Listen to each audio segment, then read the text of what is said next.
to start with the cover to our Gingham Farmhouse album.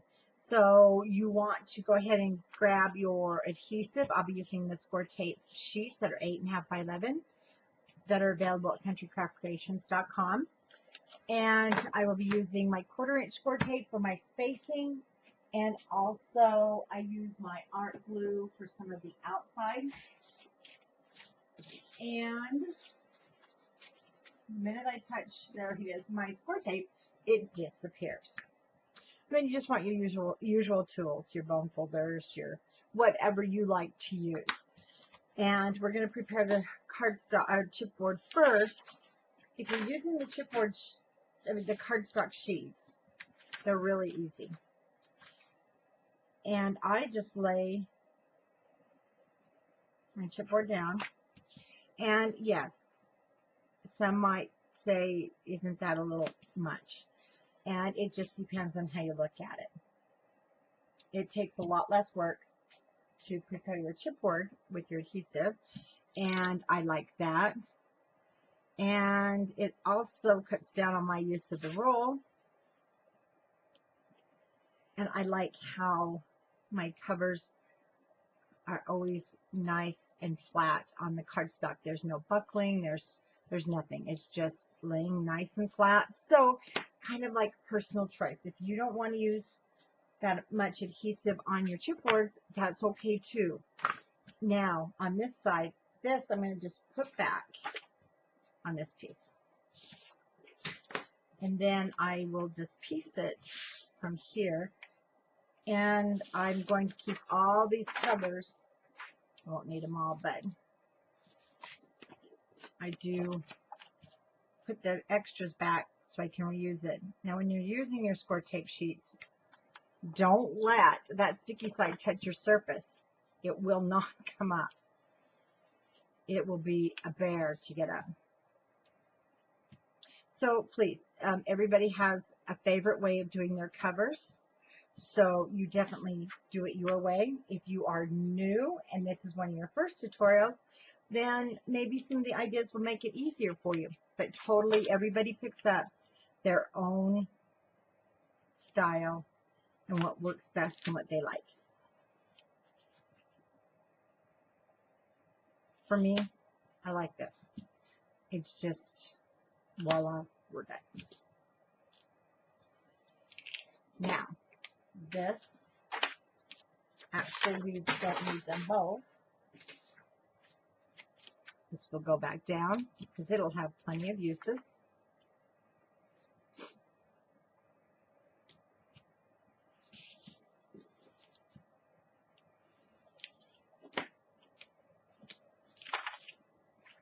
And these inside pieces I won't save.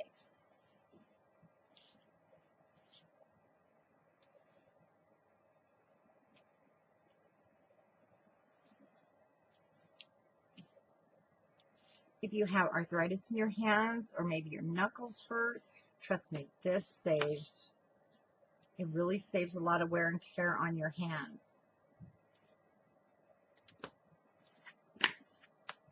We're done. Pretty cool, huh? We're going to set that aside for right now. And I cut 2 pieces of cardstock that are 10 inches by 12 inches, 10 by 12. We're going to adhere these together. And again, whatever your favorite method is, I like art glitter glue. I just run it on this edge. Doesn't take a lot. Then I don't have so much overlap.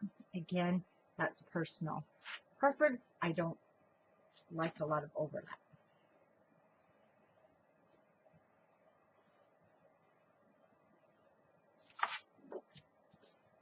Both sides.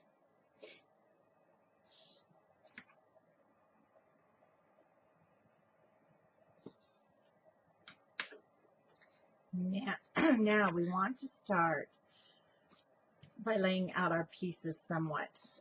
So I know our 3 inch by 8 inches at the top. Oh, I didn't give the sizes of the chipboard. That's why there's a cutting guide below. 3 by 8, 2 1 3/4 by 8, 2 6x8s. And I like an inch on each end. So we're going to lay these out, but we are going to have to move because we have a seam and we know we don't have room for the hinge part, so it's going to lay on this back piece. And I'm going to center it so that there's plenty of room for it there.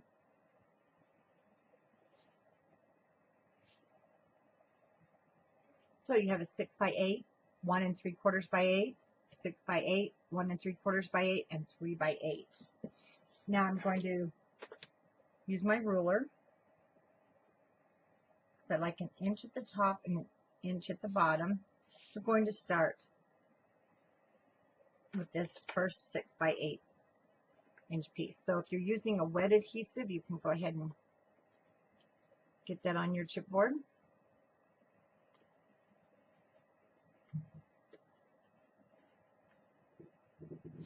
There we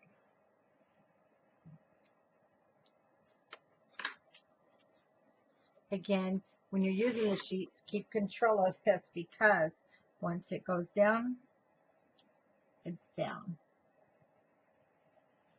So I have that inch. And here comes Wilbur throwing toys down the stairs. Wilbur has a new, well, it's an old antique bucket that we put his toys in. We thought it would stop him from just dumping the whole thing over. No. He dumps them, throws them down the stairs, chases them.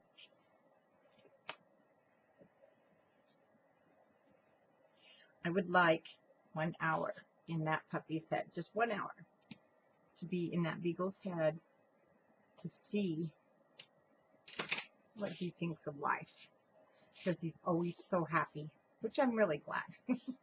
So my 1 3/4 going down next, and I'm removing the backing now to those 1/4 inch pieces.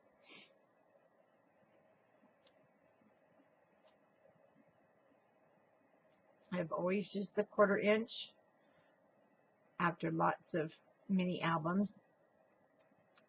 Goodness, I started using the 1/4 inch score tape years ago and found that it just makes for a nicer album cover.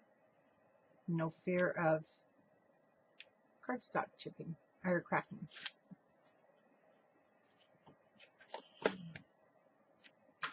Now I'm going to just lay it on top of that edge where the score tape ends.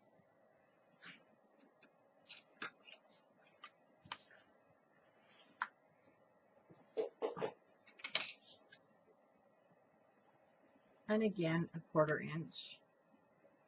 And I'm butting right up against that chipboard.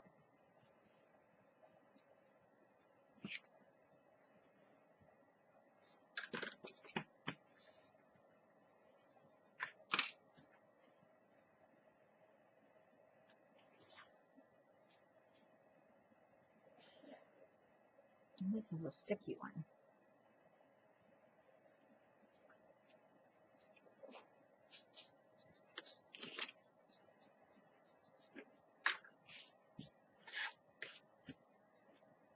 Okay, 1 inch at the bottom.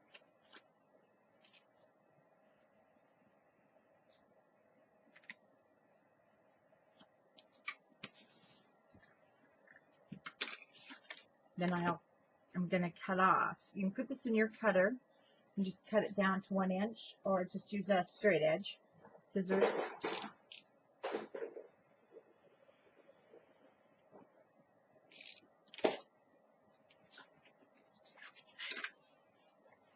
Let's turn it around.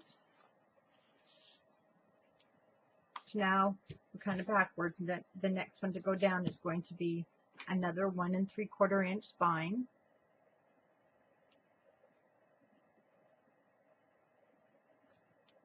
This is a really cute memory book, and definitely can be used for a lot of things. I'm going to be using it for those old farm pictures. because it's perfect. This paper is just perfect. And again, we're going to lay it right on the top. So there's been a couple, and we still have one more to come out, and it's by Simple Stories.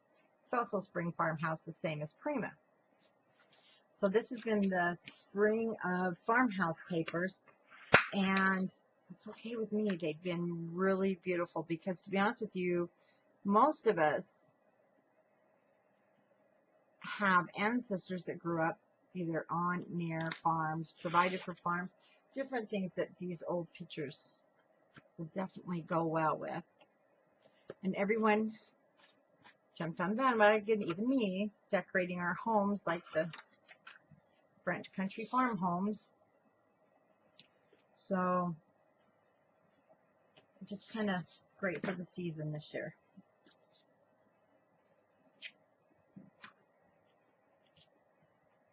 Okay. And again, just like on that edge on top of that score tape. I'll burnish it just on the chipboard side.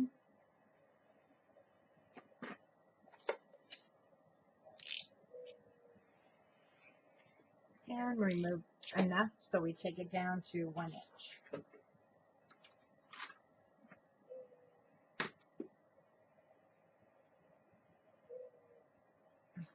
Get the next we need to go along. You can burnish this, or you can just do it this way. Well, not burnish, I mean you can kind of use your scoring tool. And I flip it all the way over, and I burnish along the top of my chipboard. I'm using our own artisan cardstock, so I know it's going to handle it. Now the opposite side. Lay it right over.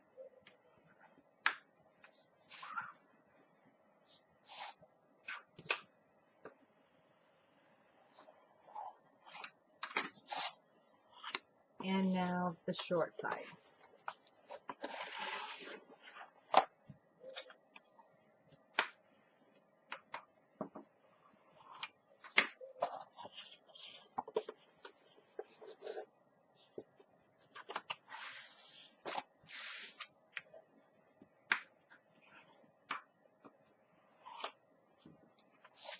Okay.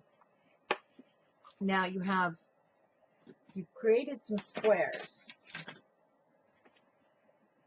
by burnishing along the top, and we're going to just cut those squares out.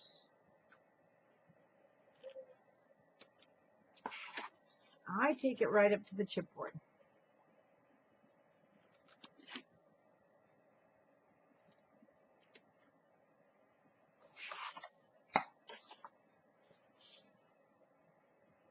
And the artisan linen cardstock is my own cardstock. And it comes, there's quite a few different colors, not as many, only because of the linen texture. It's not your everyday cardstock. So I have a lot of colors, but I'll tell you what, it's great, especially if you're making well, any album you make, you want to last. Cards and such, definitely you could use a less expensive cardstock, but you want your album to last forever.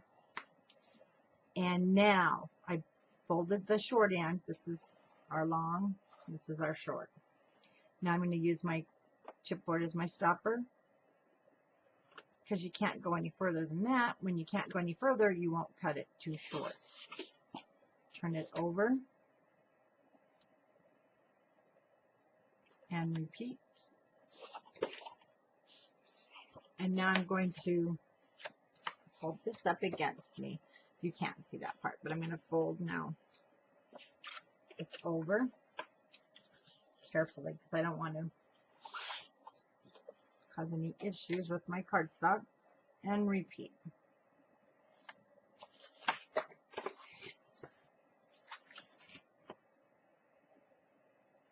So I'm just laying my scissors and I pivot it. It won't go any further. We're going to do it to this opposite end.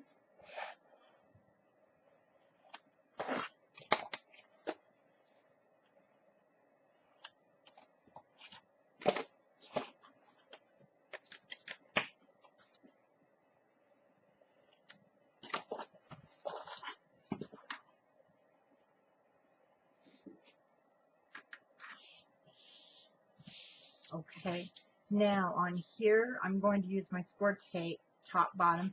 This one I'm just using 1/4 of an inch, and I'll tell you why. It's what I have handy. So, again, this is a preference. I use score tape top, and then on the top here, and then on my chipboard. And then I'll use my art glitter glue along the edge of the chipboard, which not only helps soften your cardstock, it makes it lay really nice against your chipboard on the edge.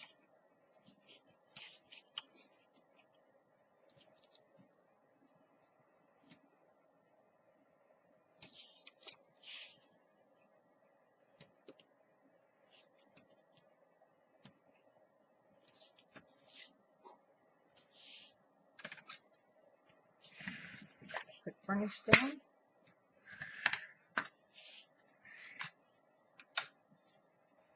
And remove the backing.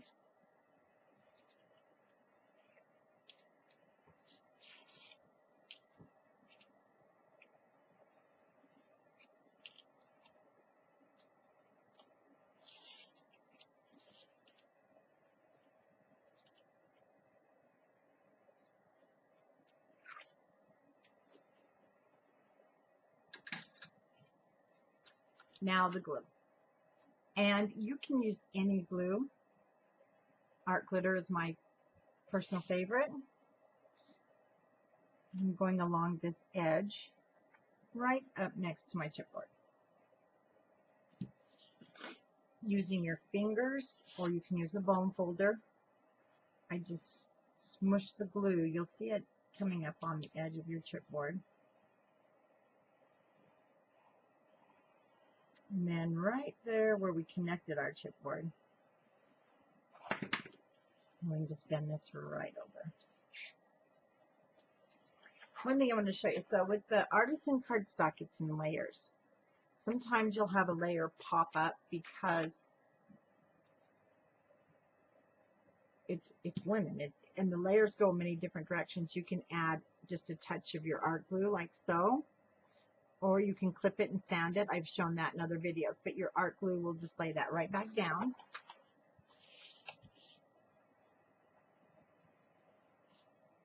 We're going to repeat. There's nothing you can do with any cardstock. It's going to do that. And it doesn't matter the directional of the cardstock when it comes to some people, and some paper mills will tell you there is a grain like in fabric. But the way I had it explained to me from a paper producer, especially with your artisan cardstock, how can you have a grain when paper is all smushed together in a blender basically and then laid out flat to dry? So there are some papers, he said, that can have a grain, but for the most part, paper's paper. And it's going to do what it wants to do basically. So you just have to work it and be gentle and know your cardstock that you are working with. And if it happens to be one that does have a grain, then definitely there's some good videos on finding that, kind of like in your fabric. Artisan kind of goes all different directions because it is a linen.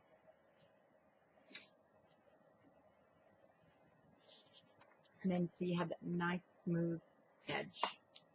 So I just double check. Like that side's okay. This one just needs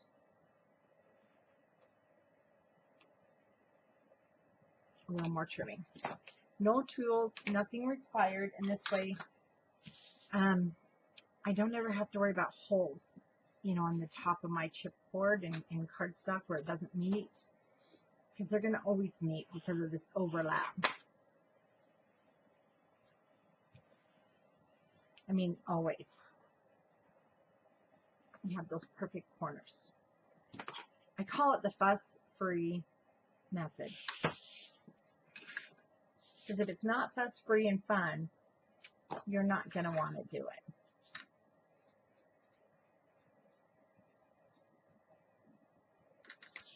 Okay, now we're going to take a bone folder, one that you like and you know isn't going to damage your paper, because you want to get on both sides of the chipboard. You have two sides, this side and this side. And you want the cardstock now to lay down and grab a hold the score tapes. You want them to meet, and then you'll have a nice finish.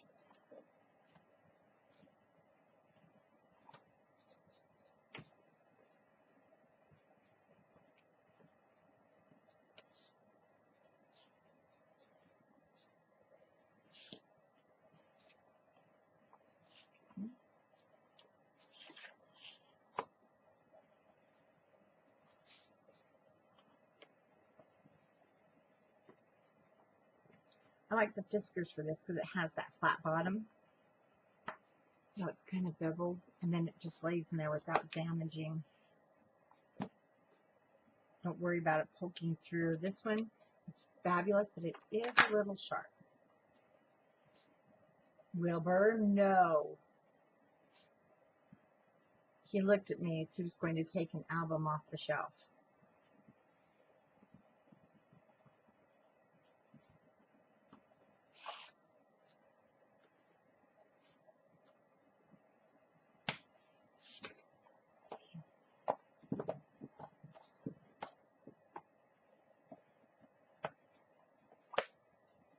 And there's your album cover.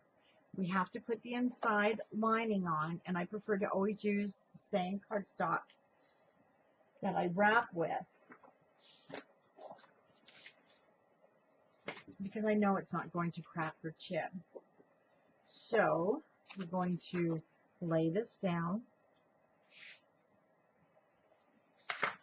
So I know one is going to go all the way across that way. Let's check this way. Let me show you something here. If you start at this edge where you're 3 inches, let me show you, you're going to end really close to this seam. And I prefer to just totally stay away from those. So this is going to bring me clear into the middle of this back section, and that's great. Then, Wilbur, I'm going to lay this piece down with about 1/8 of an inch border. I'm going to overlap a little more than 1/4. Okay, see how I marked it there?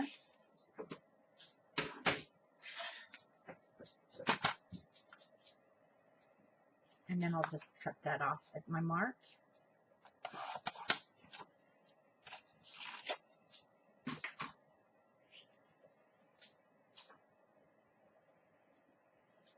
And we're good to go. Now we can add our adhesive. Again, you can use any adhesive you like. I'm using my sheets again.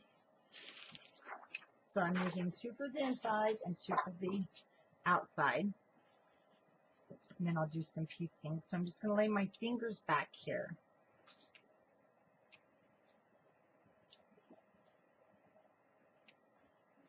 And I like it as close to the edge, but not hanging over. I mean, you don't want hang over, even though you can trim it.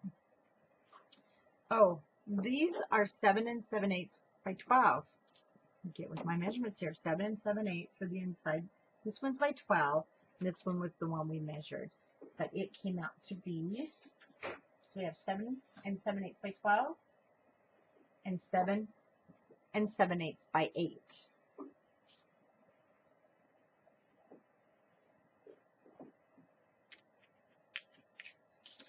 too late. See, I turned my head. So right there, I'm just going to add a little tiny touch of glue.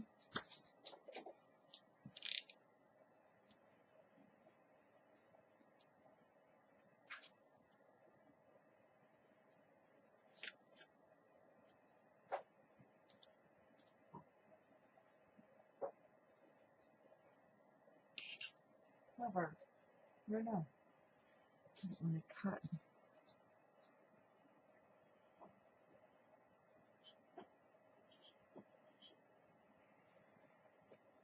There we go. Oh, his frisbee's upside down.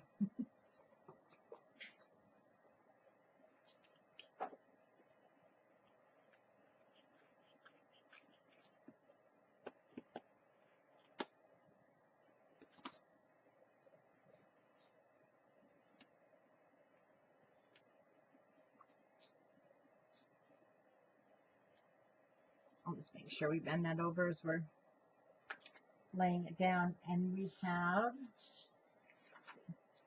this is going to land in the center, so we're going to be stacking that other piece on top. So I'll just add this to the end. That's not going to matter if we've got enough here. Something underneath there.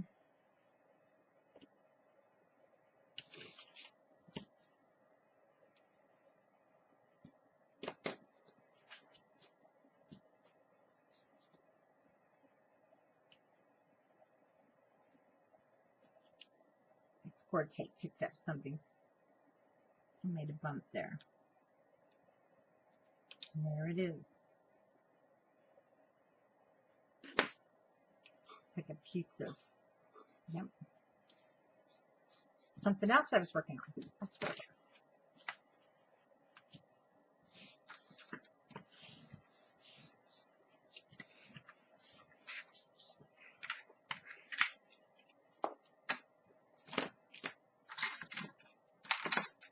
Okay. I'm going to remove the backing.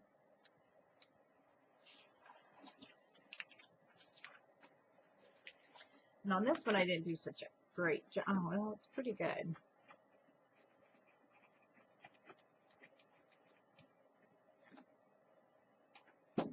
Oh, that was a piece of glitter under there. That's what was stuck.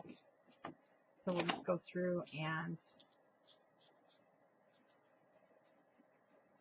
just like your regular score tape. It is regular score tape. And then I'm just going to touch up a little glue in this very edge, just a tiny bit.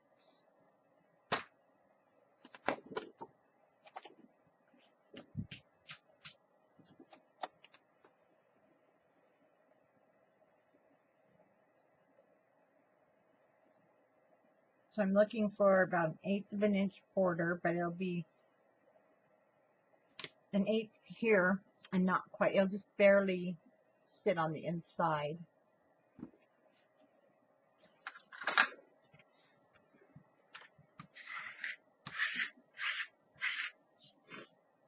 Glitter on here too.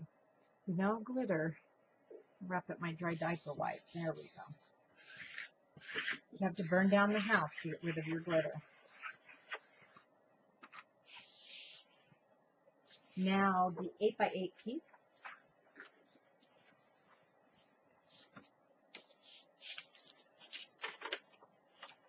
Sorry, but Wilbur, get down. He's trying to get stuff off the table.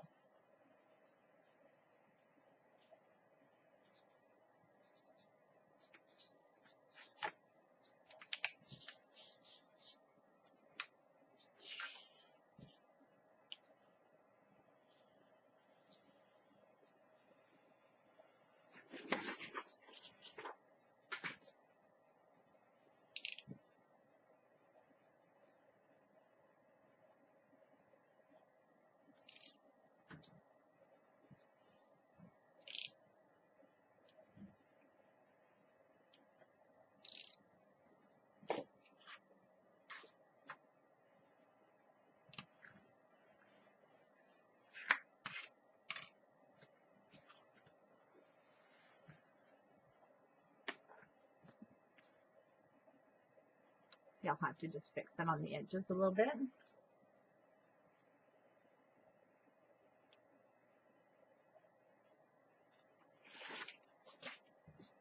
Come here. He didn't know I was watching him. See, there's some adhesive there, so I do not want it sticking up at all. Yeah, there you can kind of see it in the camera, so it's just push it down.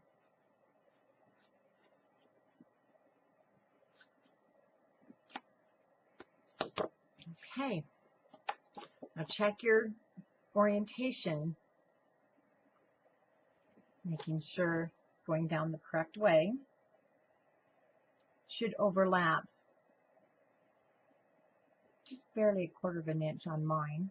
If you cut it at 8, remember, leave that about 1/8 of an inch from that side.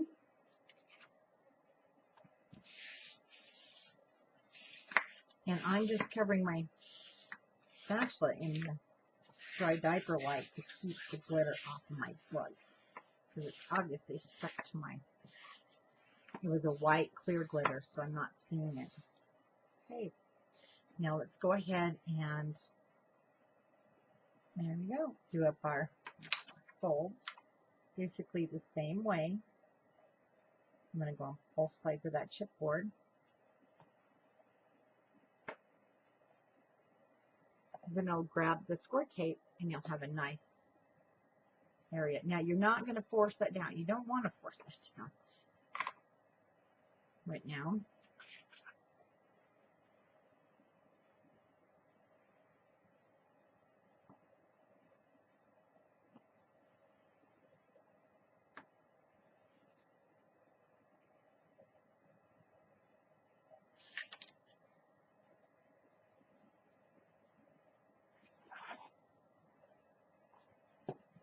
It's going to be stiff, so you'll want to work it a little bit.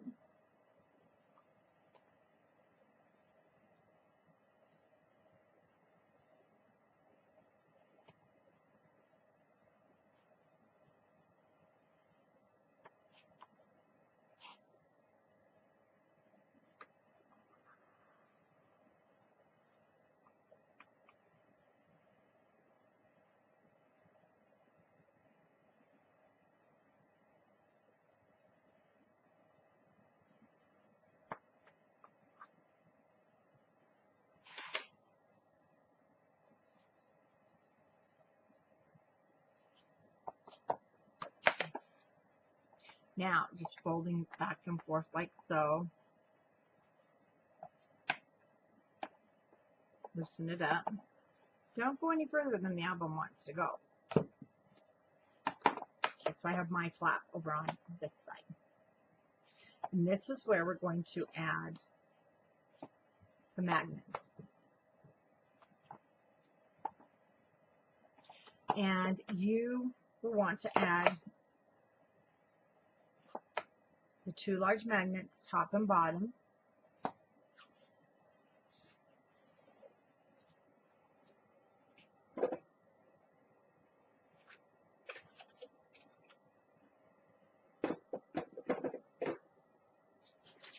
There they are. They were right where I put them.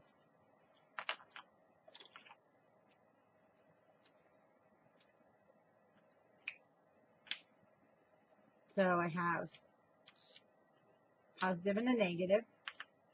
And these were listed as the extras because we didn't provide them. There's also going to be, there'll also be a tie closure.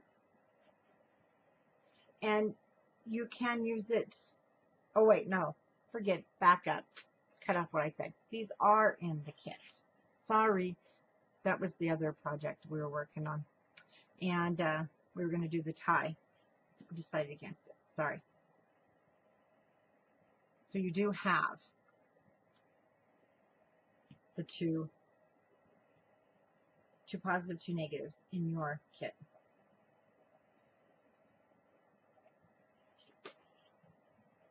Now we're going to, first of all, fold that a little bit. And you want to bring it up so it's nice and tight in there, even top and bottom.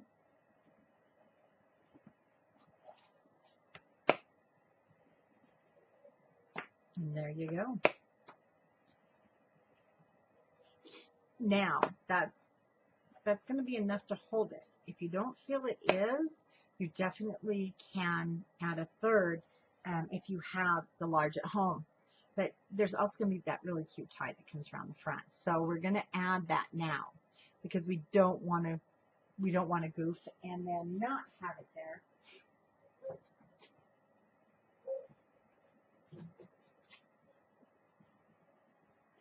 And because it's the gingham, you'll have this black and white. We've used it in a couple of kits, I know, but it is really an awesome ribbon. So you just want to take this. Let me show you for right this moment. I'm going to show you the look you're going to have.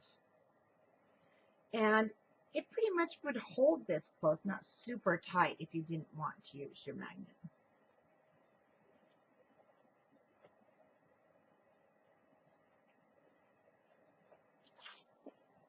So that's going to go around the front.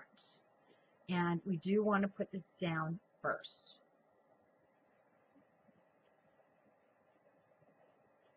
So one thing you can do is you can put it down and then you can mark it by just turning it upside down using a pencil. Inside, I just kind of made a slash because it's going to go on this front cover right here. And I'm going to give you the measurement. So if you didn't mark it, we're going to go 1.5 inches in from this edge. So you can go ahead 1.5 inches and then mark it again if you need to. Because you're going to put this down with score tape, but then your cardstock will be on top. Now I only take it the size of the matting. You don't want it to go over the edges at all.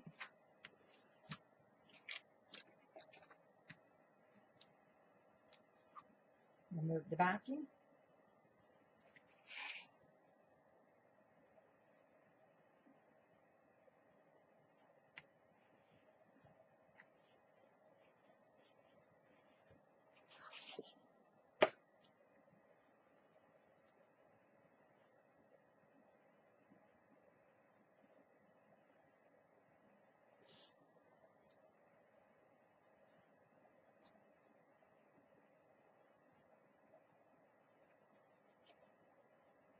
So this isn't really made to hold it shut. It will if you can get it tight enough, and then just go ahead and trim it. We don't have to worry about this needing more room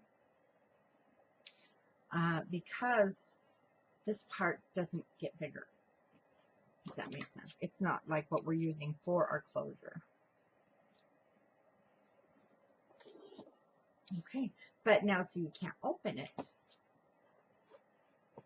So that is what our cover is going to look like. And then we'll get that all matted and it'll be really pretty. You're going to notice a big mess all around the desk. I've been cutting and getting this all ready. What we want to do first, so I used the magnets. And if you use the magnets, then I'm not going to use this on the inside. And actually, that doesn't even have to come off. We're going to be covering this soon. So we're going to start with making the waterfall that's going on this left-hand side. And I'm making one on camera. I have 2 made, so there's 3 all together. And then we can go through and mat it. Let me get this. I know we've got a lot of pieces and parts because everything is cut.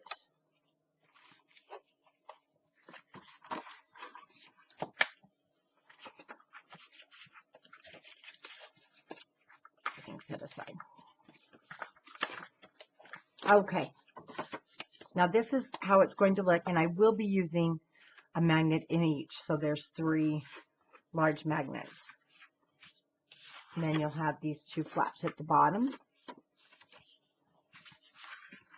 And when our waterfall goes over, easier of course when it's in the book, then we have our pocket on this side. So great place to store recipes, and then just great places for those vintage photos. I want to try and keep everything together. And you're going to start with these pieces. We want 3 pieces that are 3 1/4 by 6, 3 3.5 by 7, 3 4 1/4 by 6, 3 6 by 6, and 3 5 by 6. Let me go back to this 6 by 6. We're going to start with that because I need to tell you, I actually ended up cutting it down to 5 7/8 by 6. This is going on the inside of our cover, and 6 just brought it too close to the hinge. So I cut it to 5 7/8 by 6. So just take that 1/8 of an inch off, and we'll start with the 5 7/8 by 6. And we want to turn it, you want it on the 6-inch side. And we're going to score it 1/2, 1, and 1 1/2.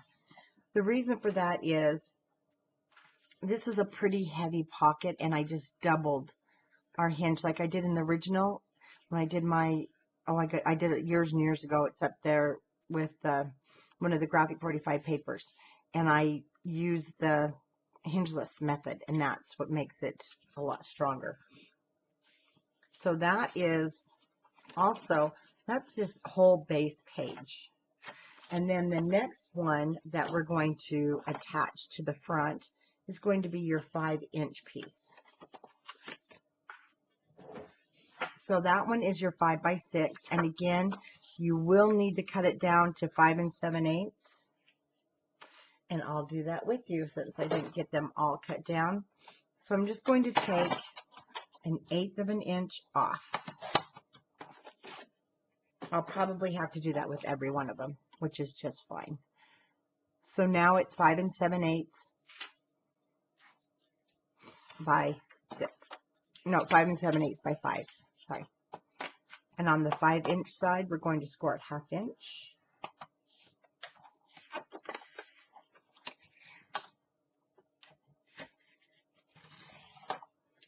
And so we don't, no, so I don't get the pieces mixed up. Let's go ahead and start with this first 1/2 inch. We're going to fold that over, burnish it well. When you fold the second one, it may hit the edge, and that's okay. Just burnish it. Then we're going to burnish the third one.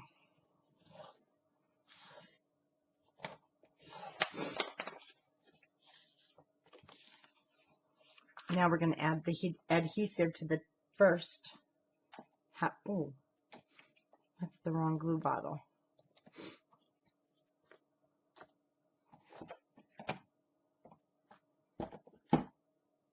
And I apologize. I've got this cold, so I might sneeze or cough. I'll try not to, but the sneezes is what sneaks up on me.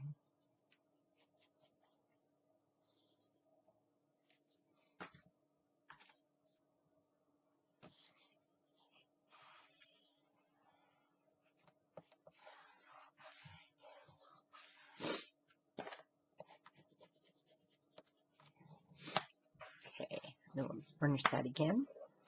And now it just has that extra strength. And on this one, let's go ahead and we'll miter the corners.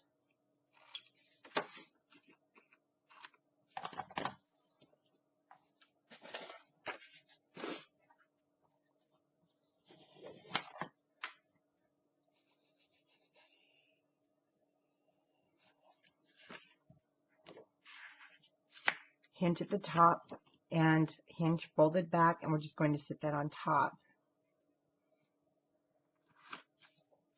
And then we'll burnish that well. Now I want to show you something. Chances are, if yours is hanging over the edge just a hair like mine, we're just going to trim it. I don't like to give 1/16 of an inch measurements when we create things, because sometimes 1/16 of an inch even throws me off. So I just put it in my cutter just over the cut divot there and remove enough. Now it just sits evenly at the top or down a little. That doesn't have to be super perfect. Excuse me. Clean it out. I thought I beat the cold, but I didn't. Okay, our next piece is going to be these little flappers, but we're going to make this with one piece of cardstock, and you're going to use your 3.5 inch piece, and it is 6 inches. And then I'm going to go ahead and cut off that 1/8 of an inch. Keep your cutter handy. Let's go ahead and score at 1/2 inch.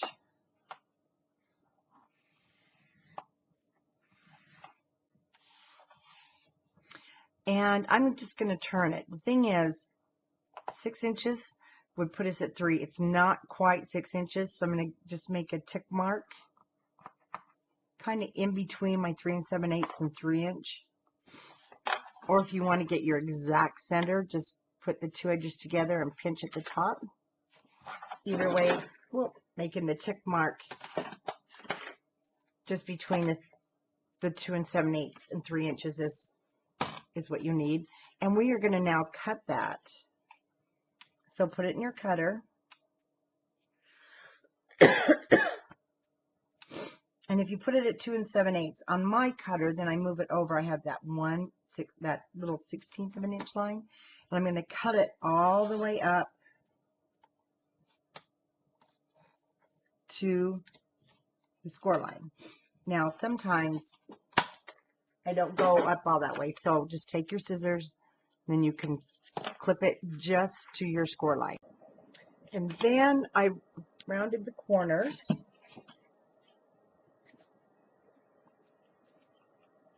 Handles are coming off.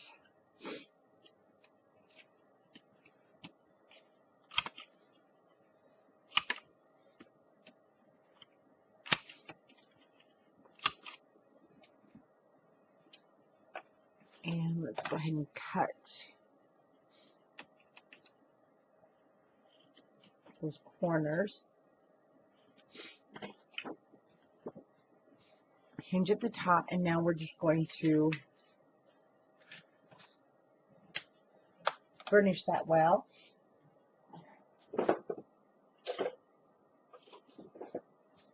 Thought I had my magnets out. This happens to me every time.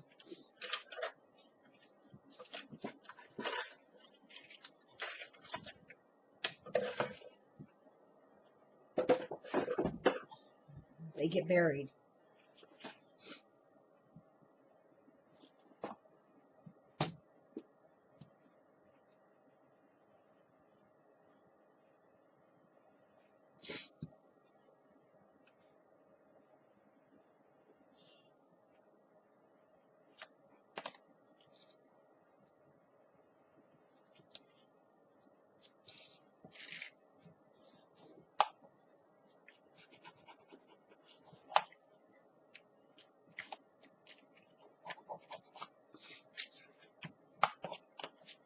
Okay, so we're going to lay this down because we're going to build a pocket. And the thing is, here's my hinge, and it flips up. So our pocket is going to go down here at the bottom. We have the pocket and then another flap that comes over the top. And we have a 3.5 by 7 and a 3 3/4 by 6. Once again, I just need to, even on my 7-inch one, because we already took that 1/8 of, whoops, I turned this off. We need to take the 1/8 of an inch off of the 7-inch, so it's going to be 6 7/8. And let's just take that 1/8 of an inch off of our flap.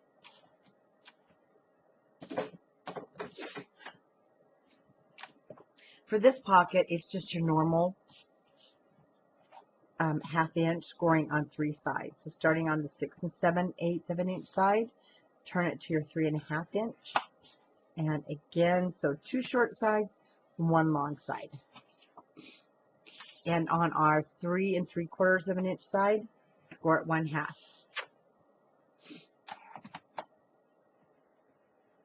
Excuse me.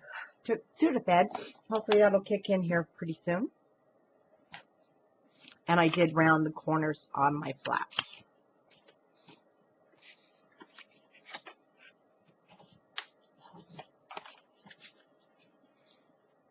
And we'll just miter those corners.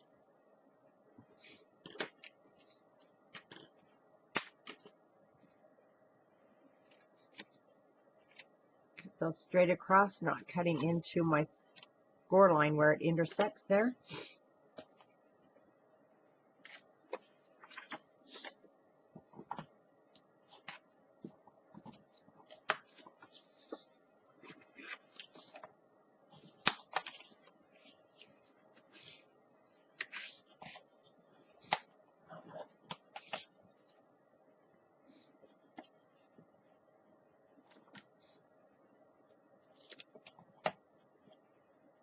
There we go, much better.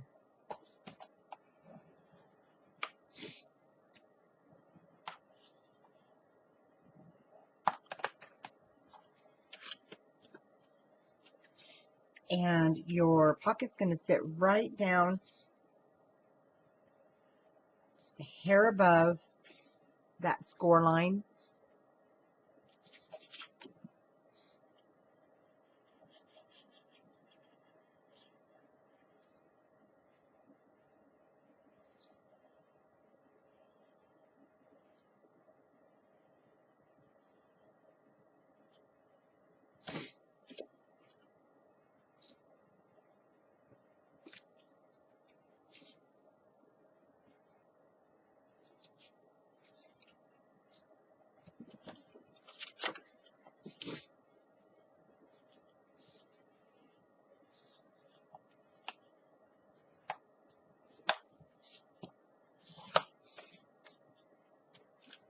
Now, before I put that flap on, I do want to grab my large magnets.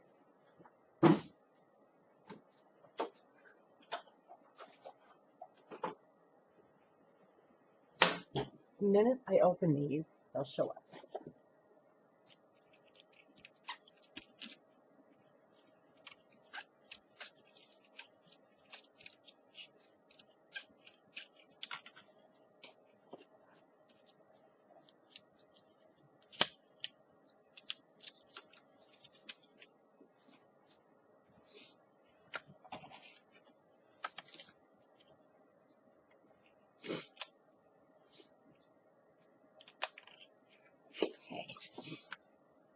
This is going to serve 2 purposes. I mean, one magnet will serve 2 sides.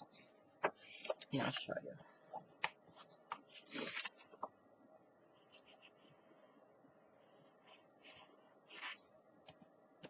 Now our flap just adheres to the top of the page.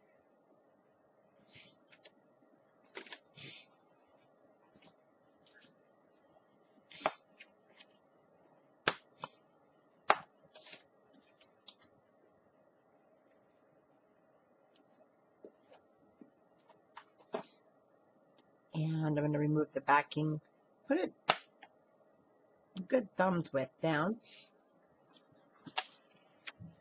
And then on this side,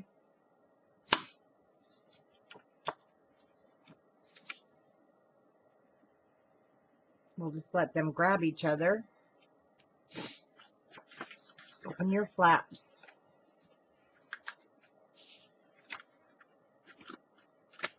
And there we go. Now we are ready to decorate these flaps. And it is easier to decorate these flat than it is once we get these inside of our book. And I'll show you which pieces that I did use from my 6x6 pad, which most of them are from the 6x6 pad. So on this first one, for the outer cover, and you know what, they don't name them on the 6x6 pad, but you'll notice the flowers. And I cut it down to, like I said, I don't want to give you the 16ths, but what happened was 5 3/4 is too short. So I did cut it at 5 7/8, and then I just took that 1/16 of an inch off using my other cutter, so I had the right border. So cut it down to 5 7/8 and just back it up a little bit and you'll be there, or basically a 1/16 of an inch. That's going to be my cover, and it is 4 1/4 inch wide. When we flip it open, now this will be, if you've bought the kit for March, this is from your packet of, they don't put the cut aparts on the sheets, they're actually in that packet, which I really like. You don't have to cut them.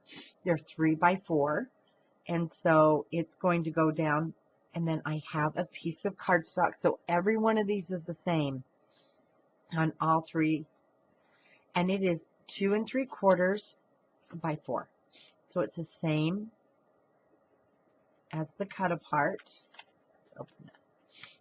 And then for my 6x6 pad, I just cut it. Again, it's shorter than 5 7/8. And these, every one of them for all three is going to be 3/8 of an inch wide. And they're going down here at the bottom.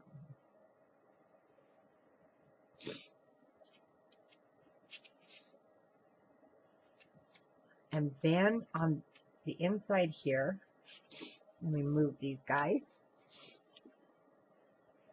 I'm just going with the ivory cardstock, and it is 4 1/4 again by not quite 5 7/8.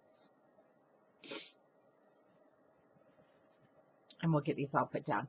Then we have 2 flaps of the ivory cardstock, 2 flaps I chose from the 6x6 pad of our houses. These measure 3 1/8 by 2 7/8, and then the other one, you'll notice you'll have to cut it down just a little more. It's not quite 2 7/8, so go ahead and cut it at 2 7/8, and then see how much you need to trim it. Just depends on where you cut your little flaps in half at. The same with your ivory.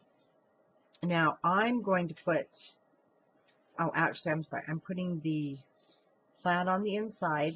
See, one is just a little bit different size than the other. And then I have the ivory on the outside, and again it's the same thing. One is just a hair smaller than the other one. And nothing that anybody will notice. Excuse me. And then I'm going to use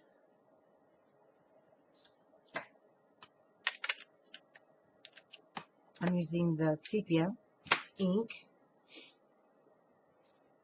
and I'm telling you, the pads for these, you almost have to change them each project. They're just not lasting. I'm not sure if they've changed the quality of these, but you know, kind of how things are, isn't it? And I'm also, I don't want to make it look really inked up, so I'm doing the opposite side. I love that. It looks like the olive branches. And I think that's what that's meant to be. And then that way I have some of the ink, but not all over my paper.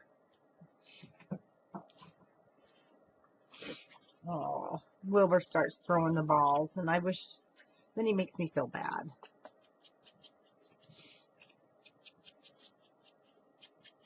He's got that ball launcher, and he knows how to use it, but he'd rather have the humans play with him.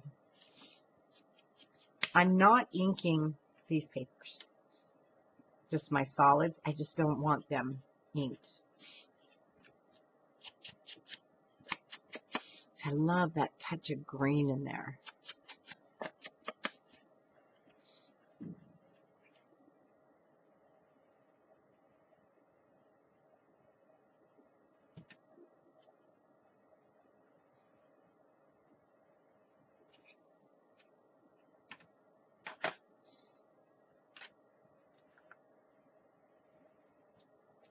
Ink on my fingers. So I'm going to start with my cut apart card.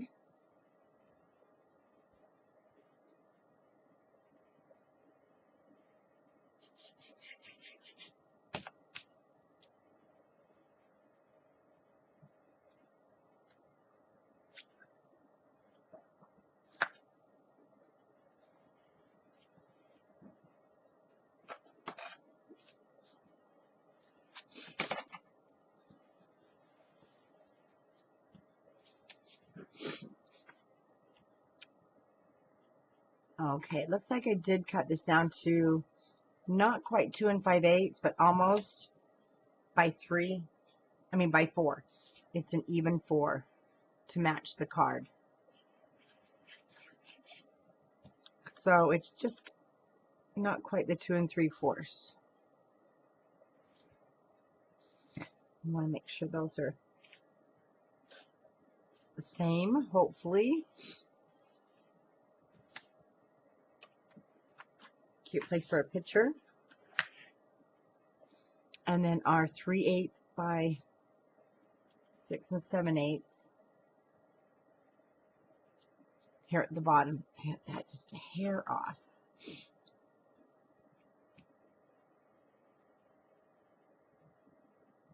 All these little strips were just cut from the 6 by 6 pad.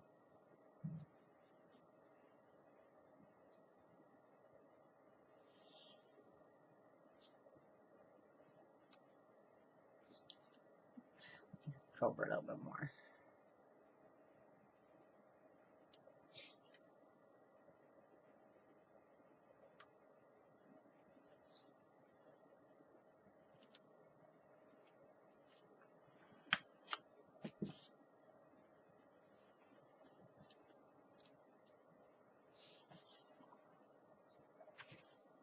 And then on here, down here at the bottom,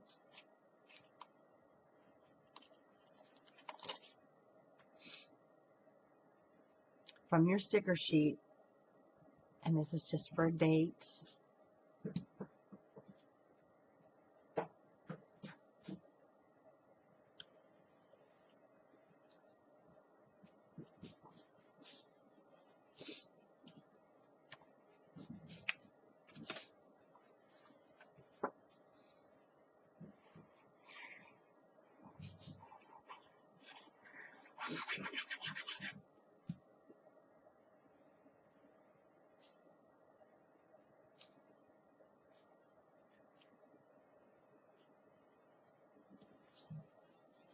This is so different for me. I'm usually the go bright person, but I'm telling you, I love this collection. Love it. And you'll see I have old farm pictures that are going to look wonderful in here.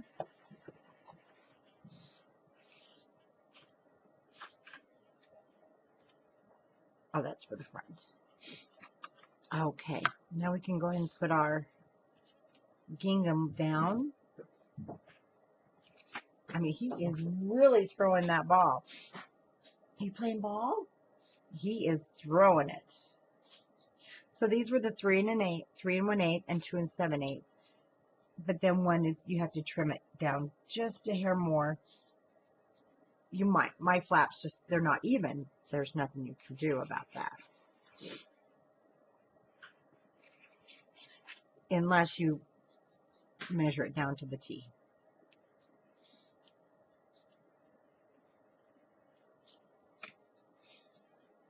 Where's your ball?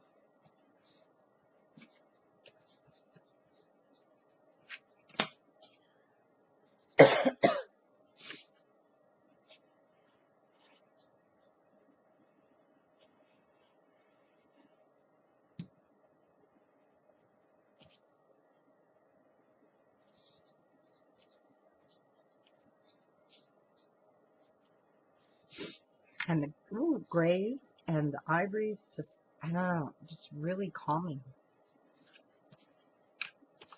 Okay, great place for those 2x3 or wallet size. I just use that for sizing to show you.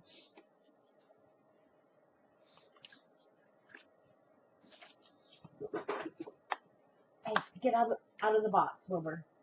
He has a thing now for towels. And I took his towel away. Because it's not his, actually. It's a kitchen towel. But here, give this for you. For some reason, he likes to carry it around. I think it's just the smell.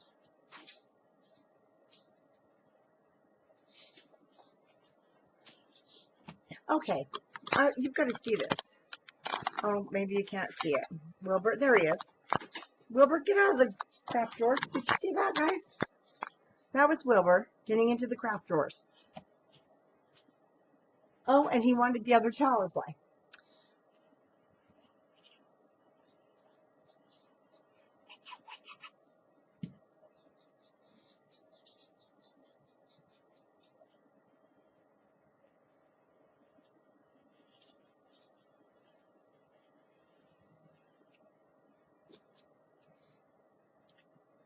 I do that with my dry diaper white.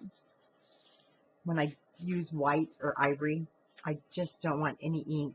That ink just tends to sneaks up on you, and then it smears on your paper.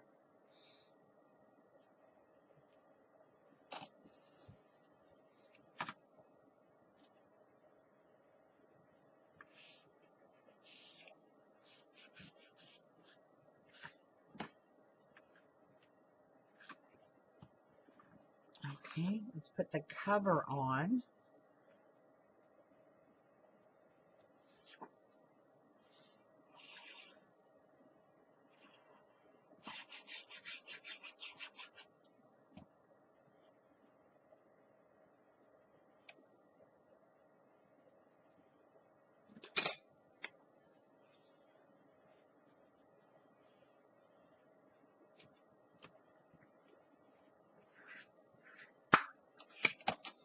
When using glue, it's really important that you do get that spread around inside of there. And that's why the spatula is so important. Okay, let's flip this over. And I have the inside piece. There's my outside piece.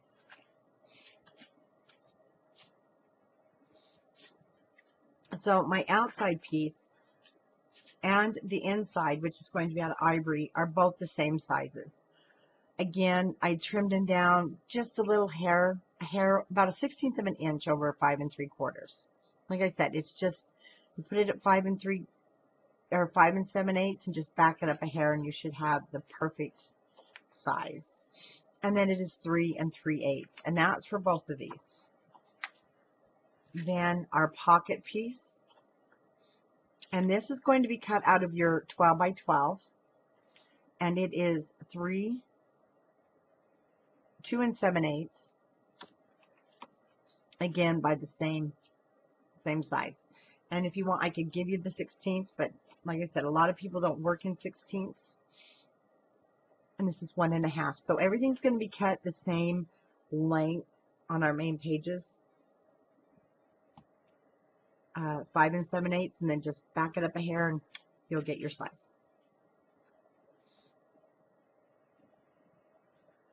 All right, let's go ahead and ink our edges.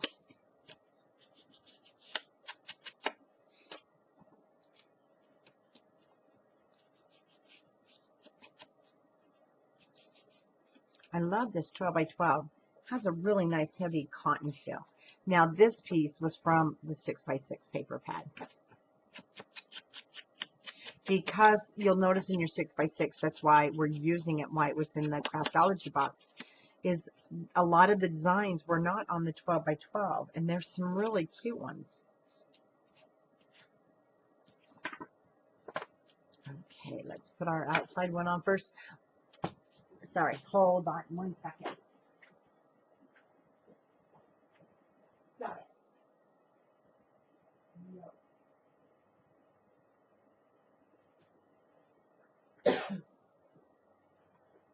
He's decided that it's okay to chew up his beds again. I thought we were past this with this little beagle.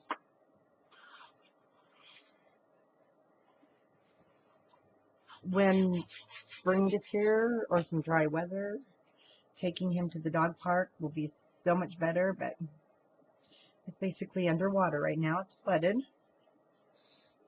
and it's too cold. He's just bored. Love those spoons. And our ivory cardstock. So the ivory cardstock you can use in your stash. I use 5 sheets of 12 by 12. Or if you have scraps, that'll be great to use. Like 5 by 6 scraps, things like that. I know I had quite a few of those, but it did equal out to 5 12 by 12 sheets.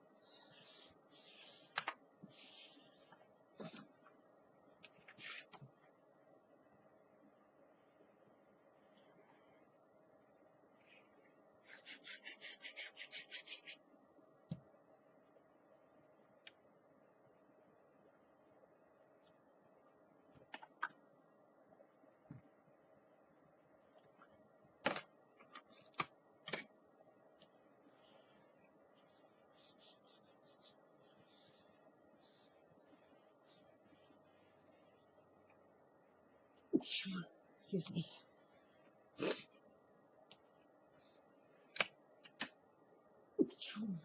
Excuse me. I'm so sorry.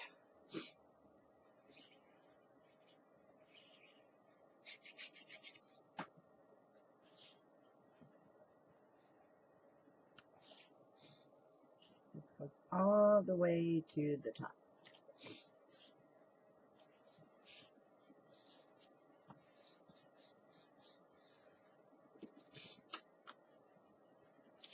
And we will be going back, of course, at the end, because you have all these darling cards that were in your little pack that will fit right inside there.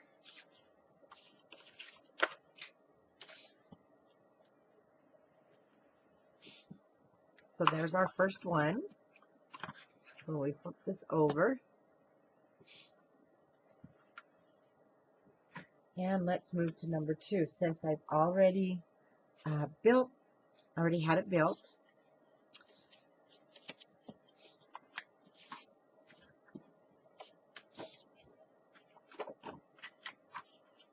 and everything is going to be the same size.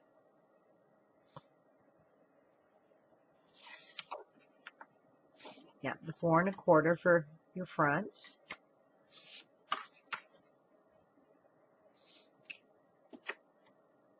It has that tin of green in there. I really like that too.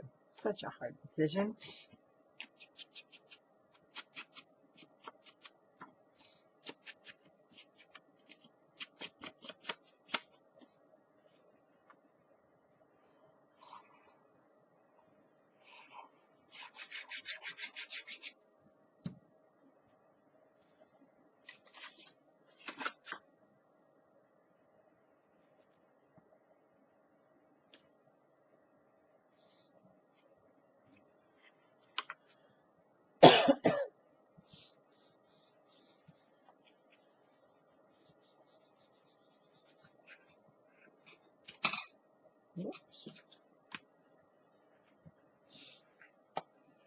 We will go back and do the decorating when we put this in our books.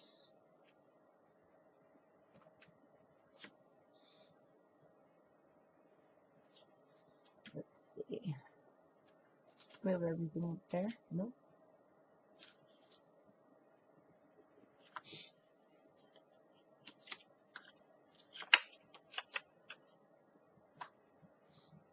I'm doing them the same basically. Oh, there's my cards. So this one I'm using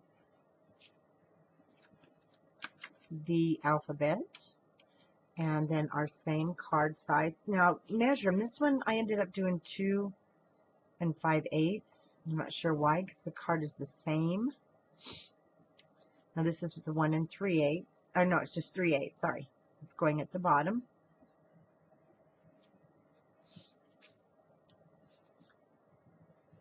Looks like I do need to cut. Did I set it over here? I didn't. We'll use this one. I'll come back and cut another one.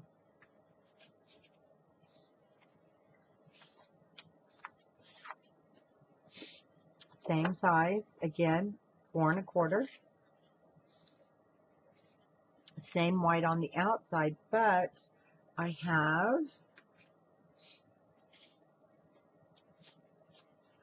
the green, which is from your, this was from the 12 by 12 pad, this extra piece that was left from what we cut earlier. And again, one is going to be a little bit bigger than the other.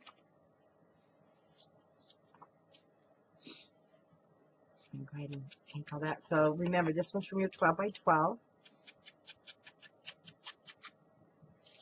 And it's the back side of the magnolias.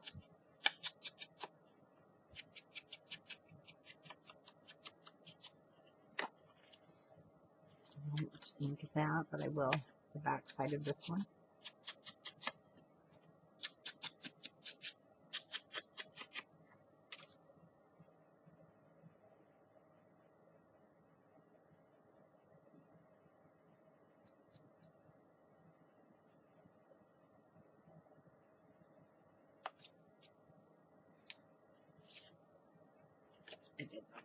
All right, I'm going to put this one down first.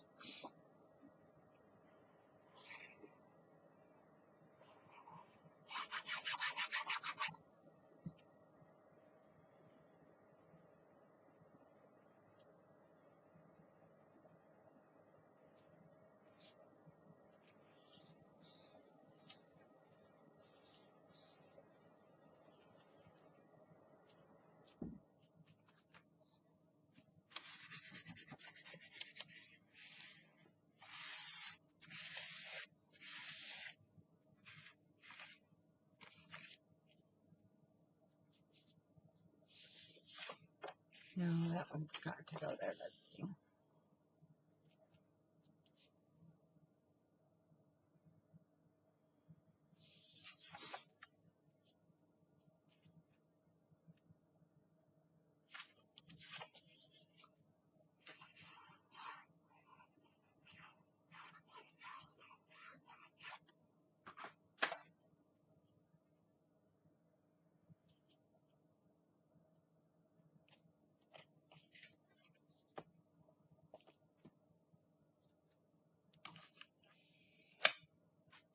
The green just gives it a little bit of color. I like that.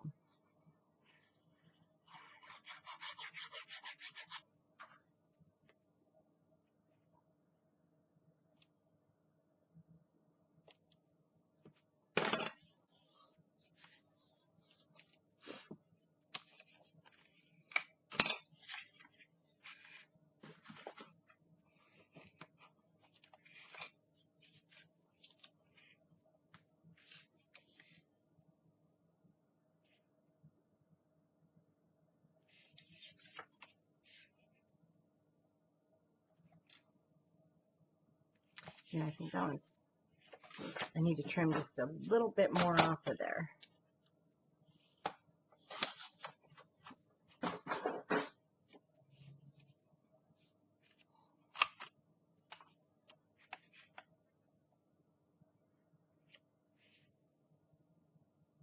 That's better.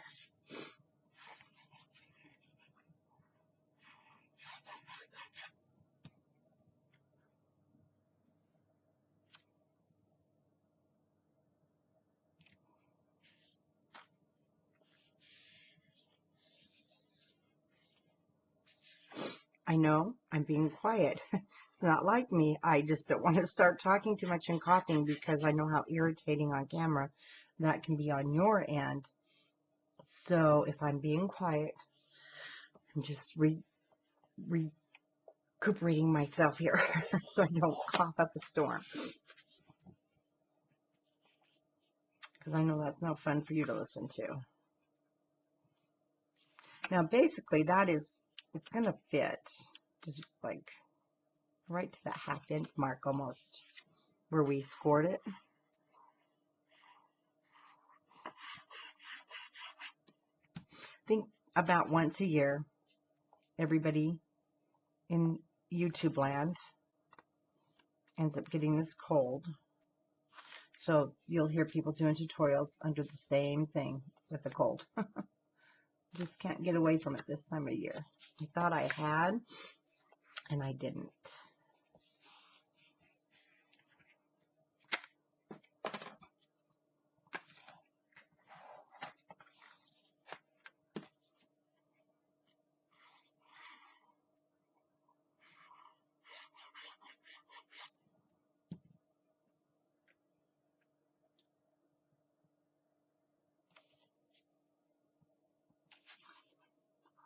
Oh, goodness. Okay, we've got to go sideways here so I can get this straight.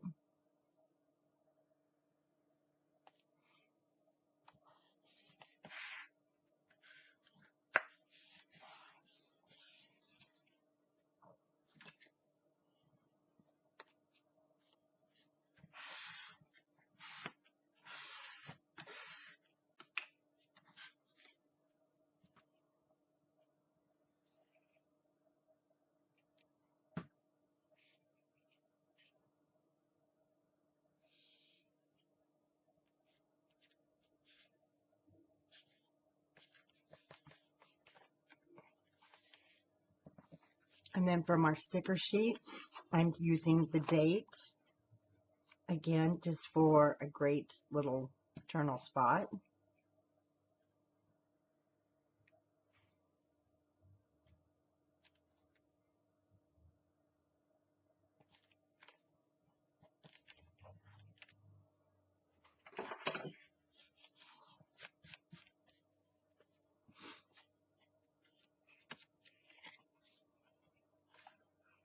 We can go ahead and let's do this one.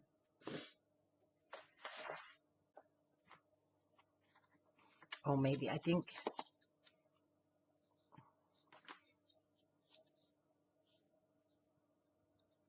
well, it's going to go on here, but we're going to want to mat that in black, so we will wait until we put it in. These chipboards are just adorable too. I love them. So let's do the back side, and same sizes. You'll have 2 pieces that are 3 3/8 by the length. Oh, wait a minute. That was too wide. What did I do there?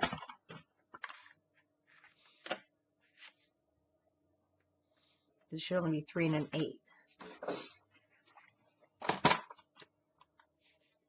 Let's see how wide this is.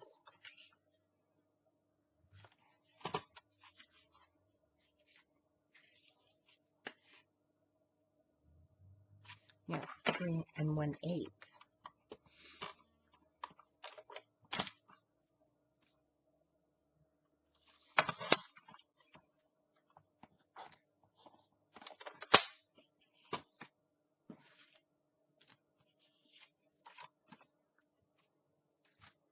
Again, this is from the 6x6 pad.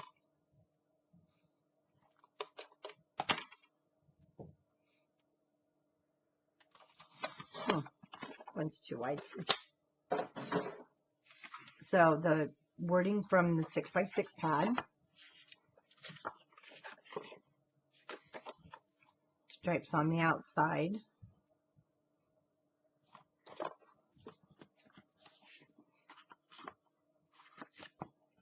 and then I'm doing the birds, and this is from the 12x12 paper pad, and then the birds on the inside.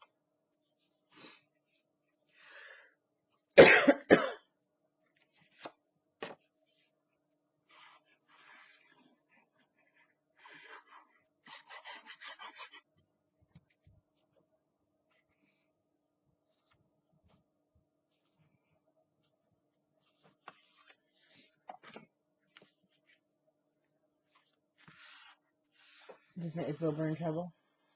Oh, okay. I thought maybe Wilbur was in trouble. Okay, well, I will go see. Okay, okay, we're back. I guess Wilbur's not in that big of trouble. He was quiet, so my husband was looking to see where Wilbur was. You know, sometimes silence is scary when you have a toddler or a baby or a 1-year-old beagle.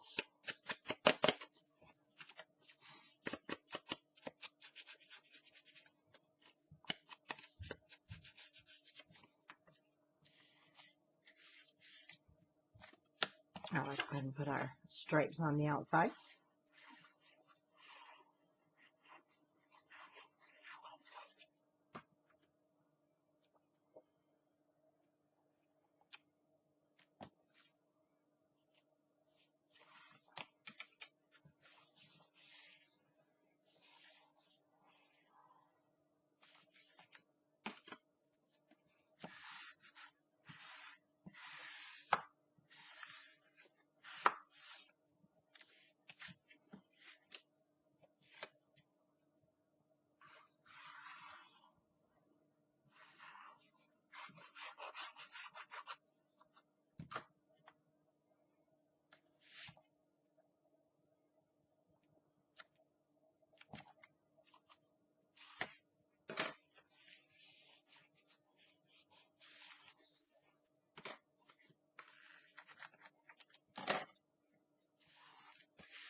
You know what? I didn't tell you those sizes, did I? They are 1 3/4 of an inch. I am so sorry. That fit down in the pockets. But they are on, oops, they're on your cutting guide.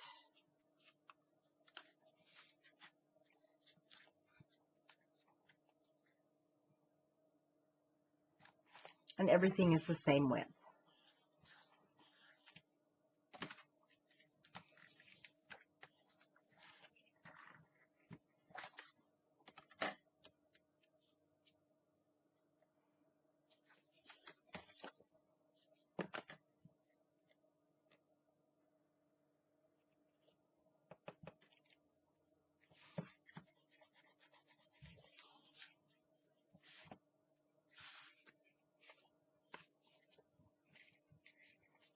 Oops. Well, they're supposed to be on the inside.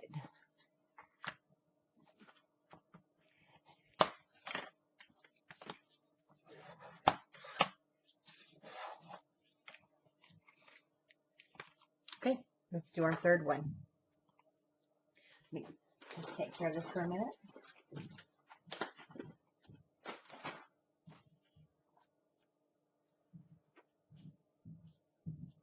Sorry, it's the glue. It just kind of dries on your fingers and then it starts to flake. And it makes a mess, sort of. Okay. Let's see what all we have here.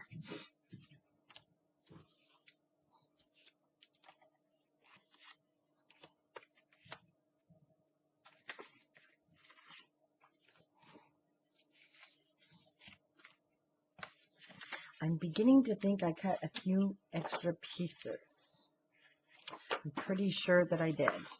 Because this is from our 6x6 pad. And it's the magnolias and the green. And it's going on the front. So I'm going to set that aside. I think it is an extra piece.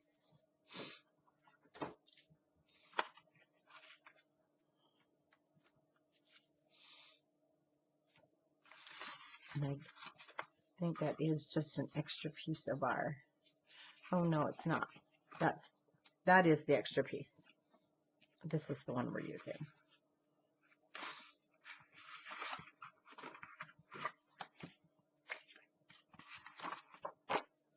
Okay. So magnolias, again, I cut that down to the exact same nut size as the others. 4 1/4 is our width. short, just a little bit short of 5 7/8 is the length.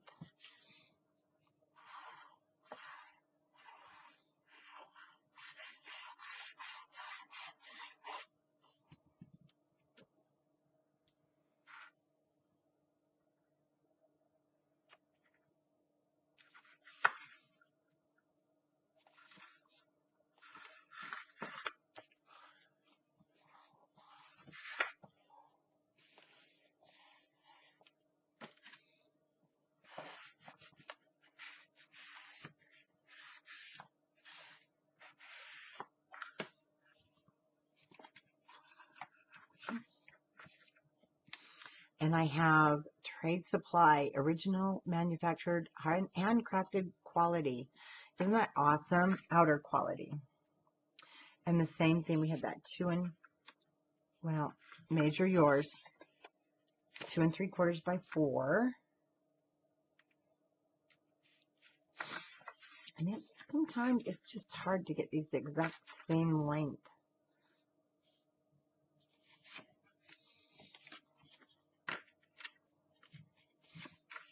I think it is a hair longer. That one's good. From your 6 by 6 pad, and just cut it off the bottom of a scrap.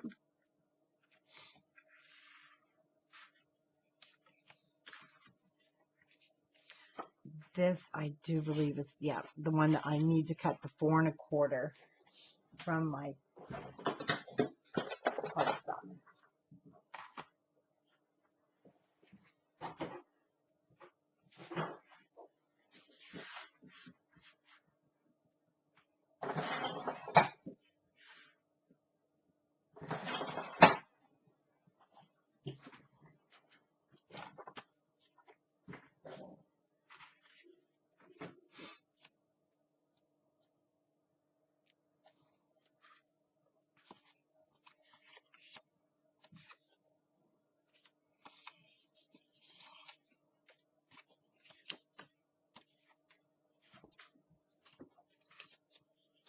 Green stripes.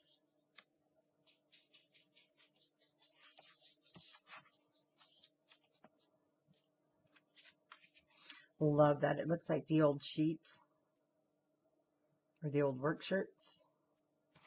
So we can go ahead and we can ink those guys.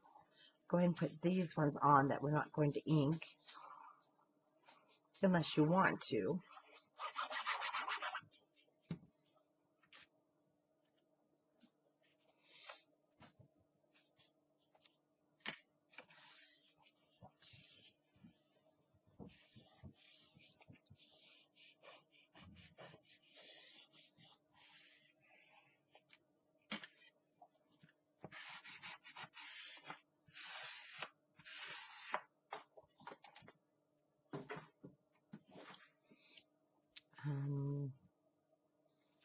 Oh, it's right here.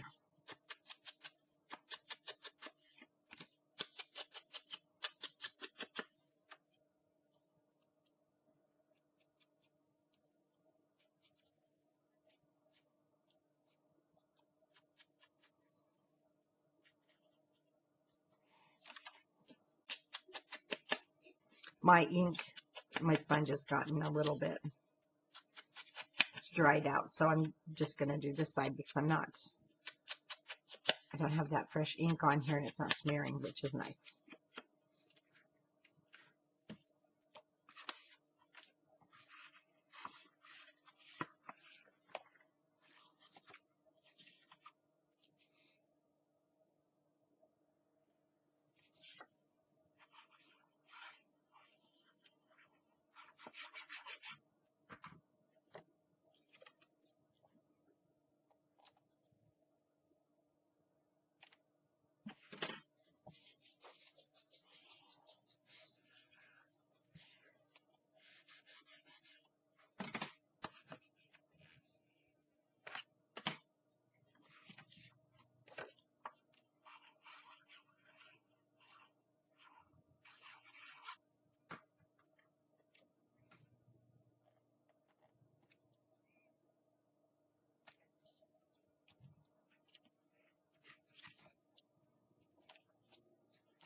Okay, we can get these guys down.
Oh, somebody came in the back door there, and so Wilbur's having a fit.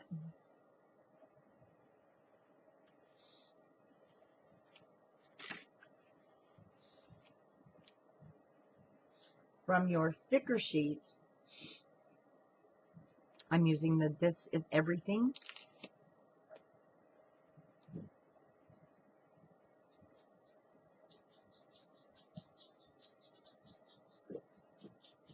And it's going right there. Oh, it's garbage night.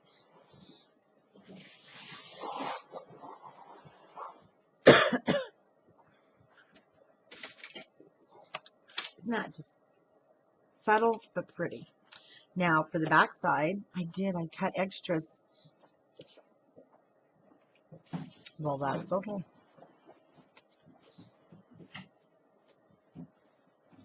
So, from your 6x6 pad, this is from the houses. You can use either side. Actually, I'm going to use the Gingham.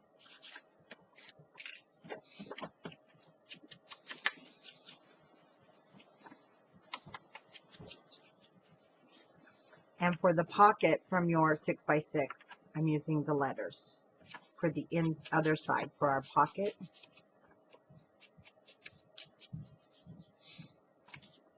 This reminds me just so much of your rustic, not so much rustic. I'm trying to think of the name and it just slipped my brain. You know, I can see it now. It's the old country dolls and things. It reminds me of that. That probably doesn't tell you much.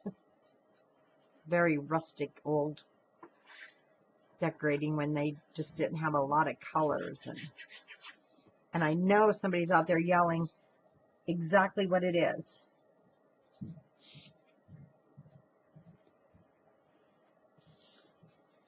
So I will be getting the setup. I have it. I just need to get in there really and play with it and get the setup so that it is totally perfect, so that I can actually do this live on YouTube, because I do have the ability. I have the dual cameras, and a lot of me is just chicken. I know that sounds silly, but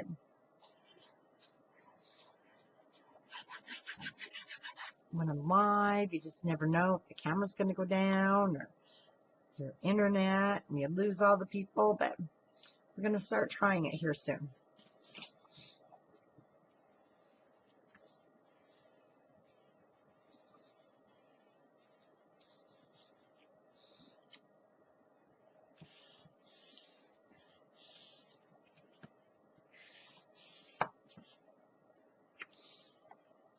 Okay.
Okay, there are the 3 pockets.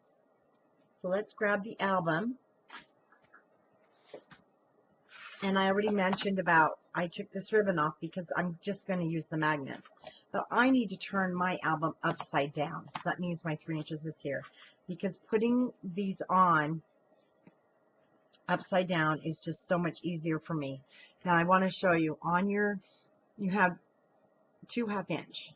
If you just kind of fold it so it looks like that. I'm going to put adhesive right here. And you're not going to miter any corners. Now it's going to sit at the very top of your matting because we have that 1/16 of an inch all the way around. We cut it shorter, and it's going to match up with the matting where it ended. It should.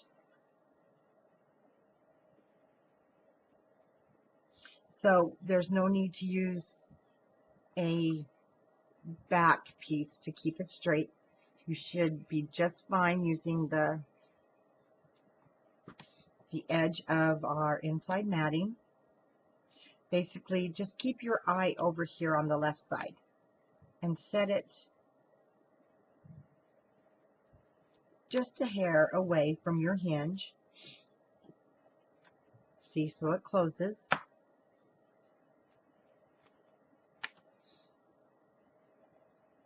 And it's going to have a gusset. But for right now, we're going to just bend this over.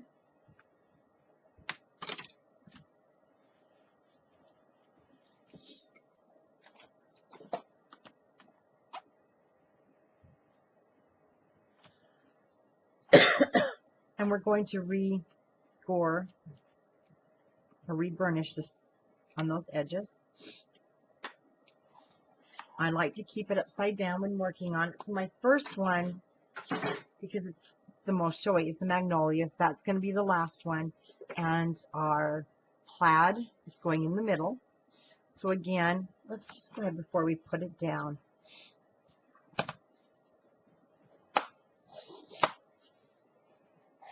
And burnish that up. Okay, let's flip this over. These are heavy.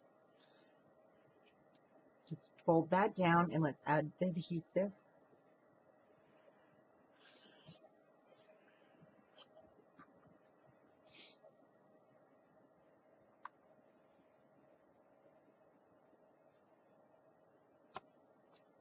And where the first one ends, this one will start, and it's going to match side to side.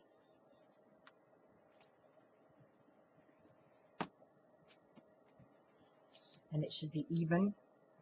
See how everything's perfectly in a line? If it's not, quickly take it off and straighten it out.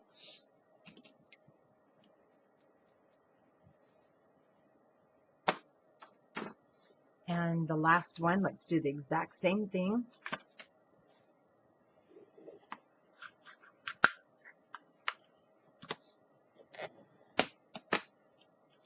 So just bend that down.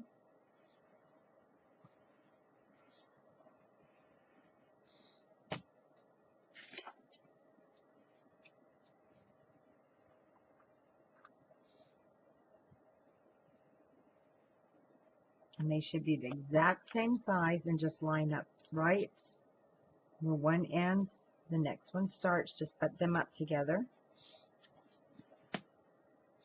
Flip this back. Nope, it's just fine.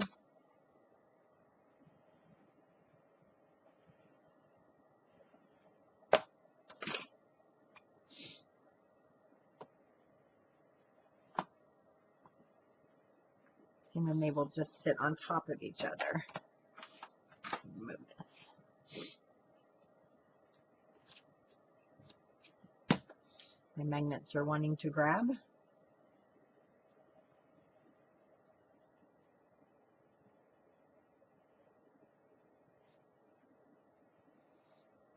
It's our magnets.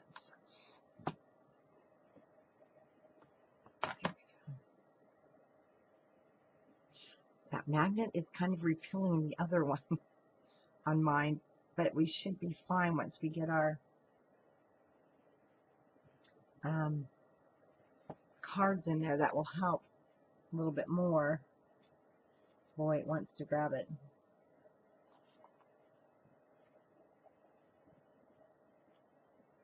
That does happen sometimes.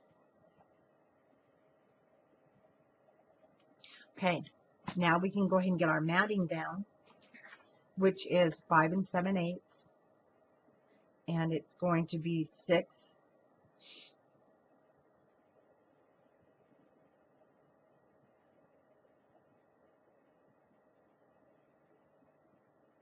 1/4. Because I already cut. Let me show you what I've done. No, that's that inside cover. Here's my, outside. Here's my inside cover.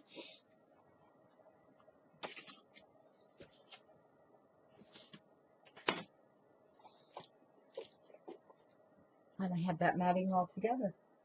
It's right here. Inside cover. So, using your 12 by 12, here's what I chose. And it was cut all from one sheet, except for this one piece. And right now, I just cut these down to 7 7/8 by 5 7/8, even though I knew I was going to be cutting this down. And then I'll be using the other side for where we're going to fill in here. So we want to cut this down to the 6 and, did I say 6 1/4? 6 1/4 by 5 7/8.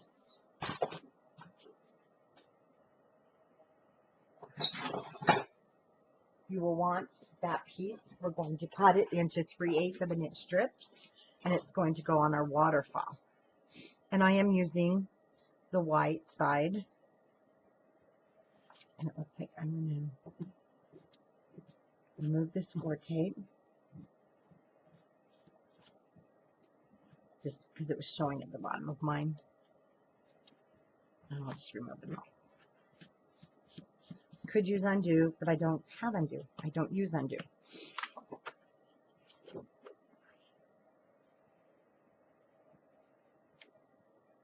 I wanted the lighter color.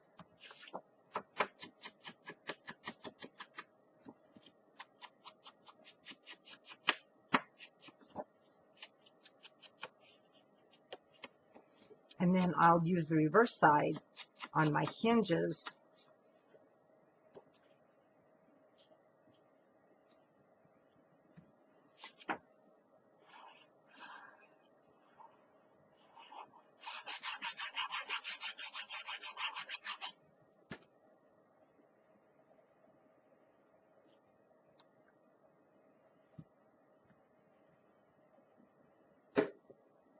Oh, that's wet. You don't want the wet one. Oh, what happened to my dry one?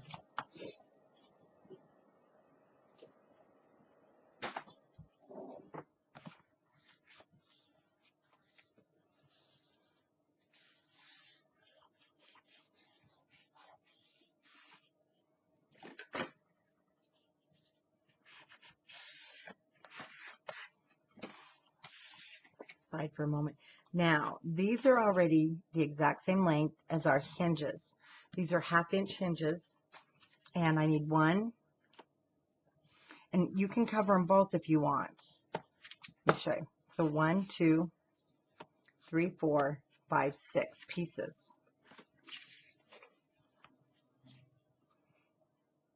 I should check those magnets. Hopefully yours aren't grabbing out each other like that. Wow, I'm just a dangerous person tonight. So we're going to cut 6 3/8 of an inch.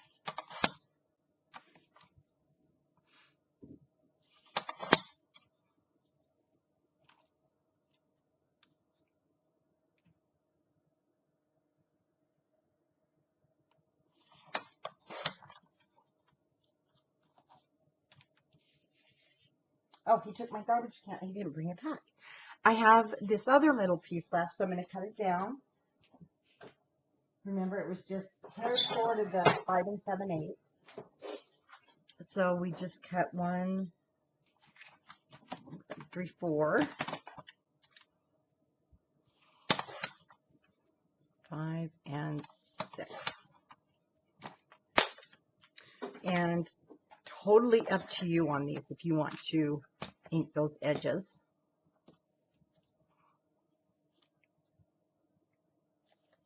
and I will. So I'm just going to show you how these will look. I'll do this first one, and then I'll do the rest off camera because, oh, maybe I won't. Maybe this won't take that long because you can always fast forward. That's the nice thing.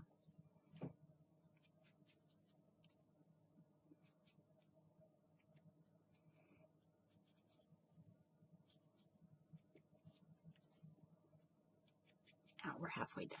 Let's finish it off.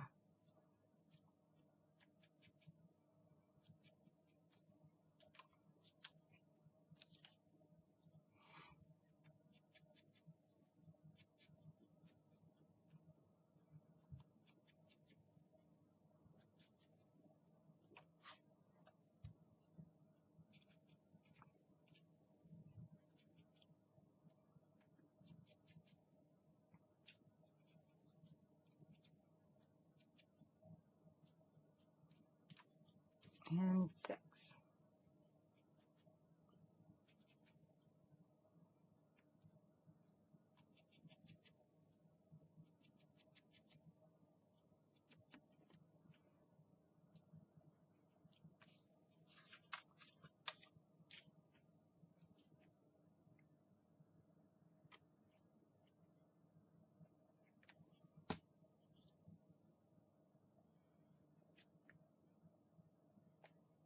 So they're going to be like the same length.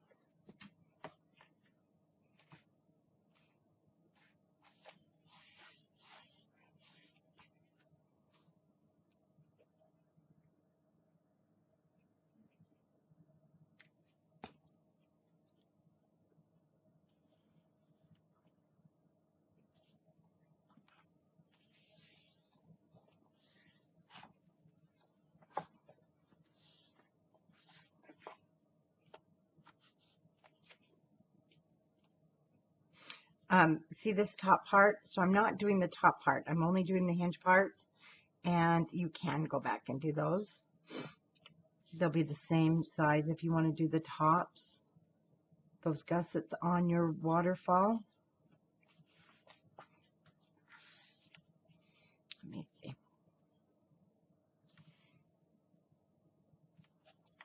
I'll see.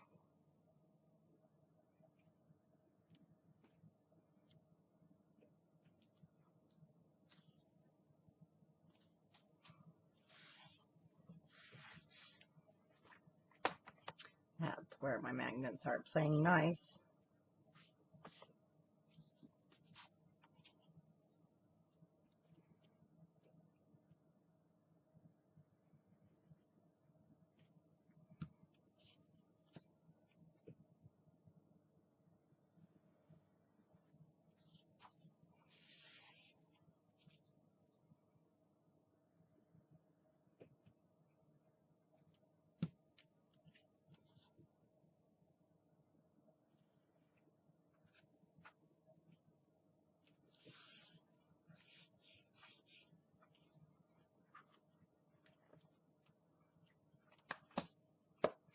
Okay, ephemera.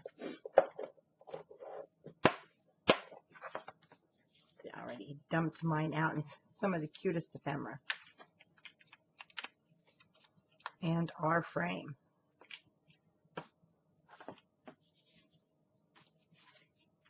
And there it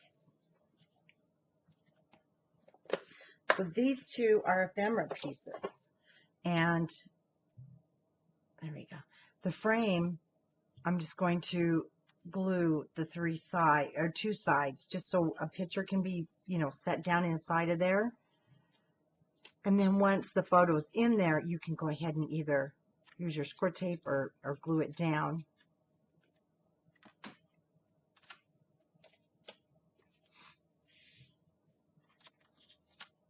But I'm just going to do right close to the edge so I can get the picture inside of there.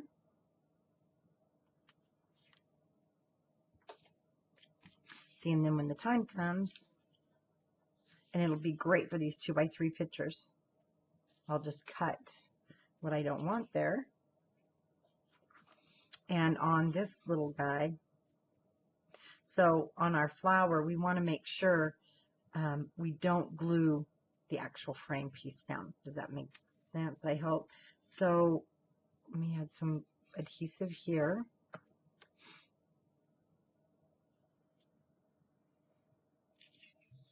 Just so it's on, see the actual frame and not gluing it down. So we can slide it back there.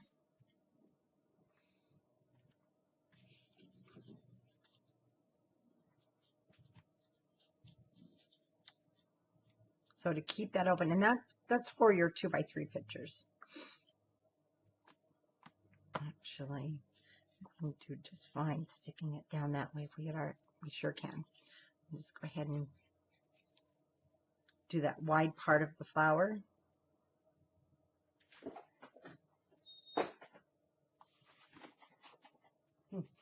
It just fell. Yeah, there we go. We can still slide things in until I'm ready to put the picture in there. And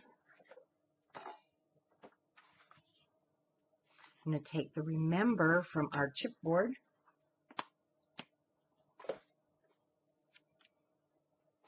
Oh, I forgot I don't have a garbage bag yet. And I am going to use the art glue on this because I want it to be permanent. And we have the gussets, so you can use the chipboard.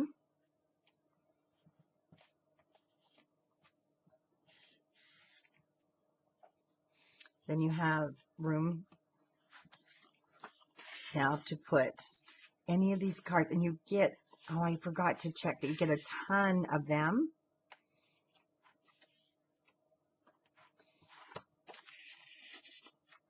And they're just great for those extra photos.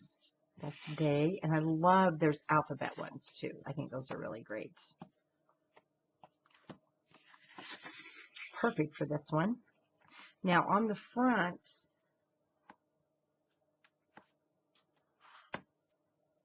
we'll come back because we're going to do our pages and then we'll decorate these also. I just love the way it flows. Okay, I'm going to move these up though. They kind of move them out of the way because I want to put my spine pieces down, and that it's the back side, and they are 1.5 inches by 7 7/8. And for the inside of the flap, I'm using the back of the black family. These are all 12 by 12, and it is 2 7/8 by 7 7/8. I'm using the white, more of the white creamy side. Oops. And then the black.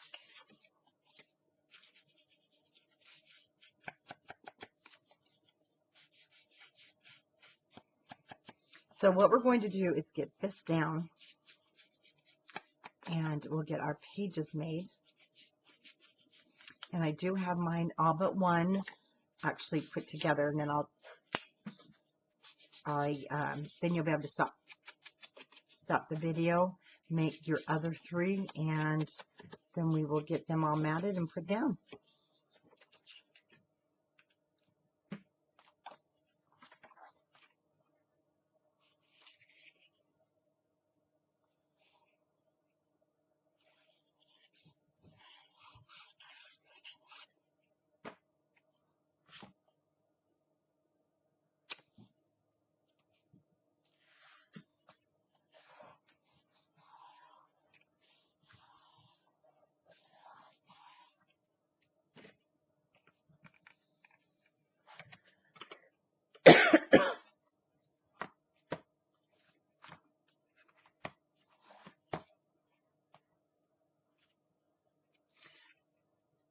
Well, I hope yours didn't do that. If you did, use magnets, because it's naughty. There.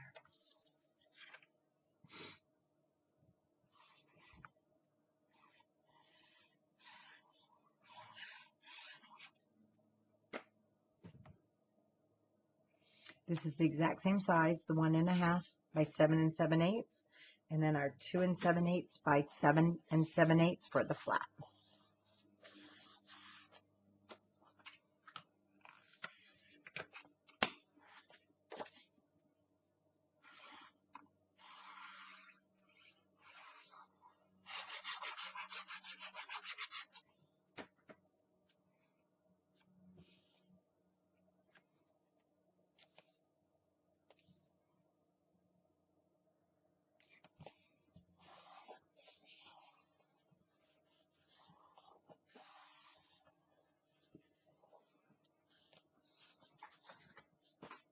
Now we'll just take a few minutes right here.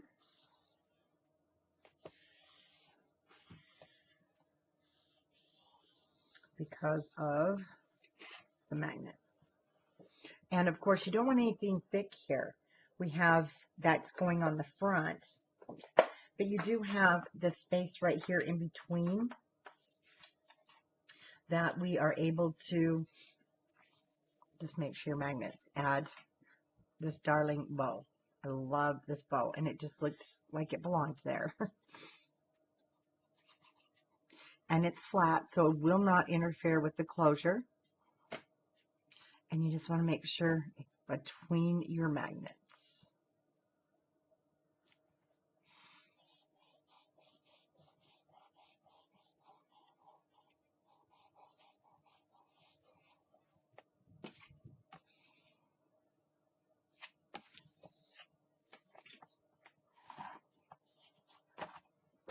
See, that closes just fine. Okay, let's get our pages. So we can set our book aside. And you're going to want 4 pieces that are, already done the scoring, 4 that are 5 by 7 7/8, 4 that are 4.5 by 7 7/8. You're going to put these in your scoreboard. The first one at 4.5, score at 1/2 inch, and the 5, we're also going to score on the 5-inch side at 1/2 inch.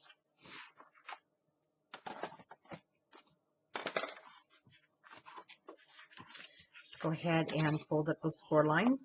And on the 4.5 inch piece, I did round my corners.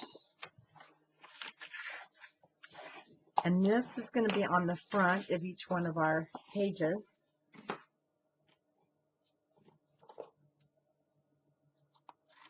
And we're going to miter these corners, but we're not mitering the corners on our actual pages because we're using them as waterfall pages. So we don't want to miter those edges.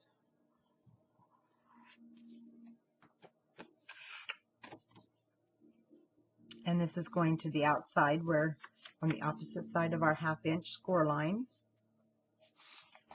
So you have your 1/2 inch score line to your left, and then your flat to your right.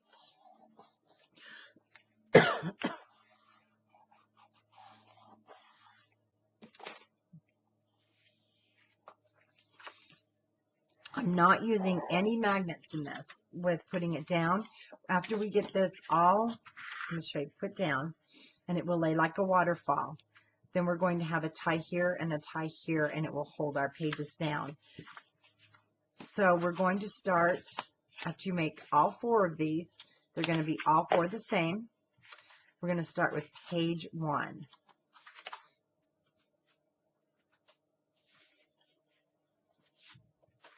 Okay, so I have page 1 inside, page 1 flap, and the back of page 1. So we're going to start with our front flap.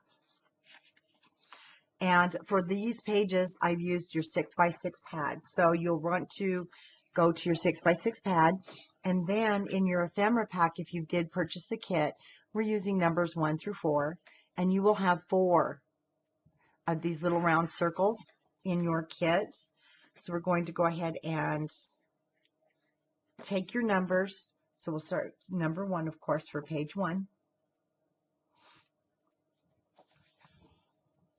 And we'll set that aside. I'm going to use that in just a second. And from your ephemera pack, you will want the Rise and Shine, your percolator. And then we're going to cut. So you'll want your ivory. Remember, you need 5 sheets of 12 by 12 ivory.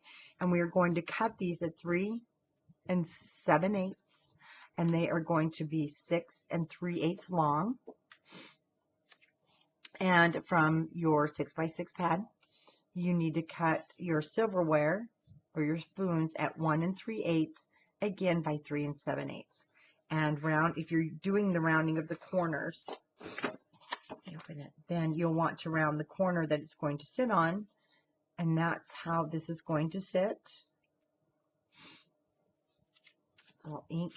Again, I'm not going to be inking the solid cardstock that's going to be for the matting for the pictures.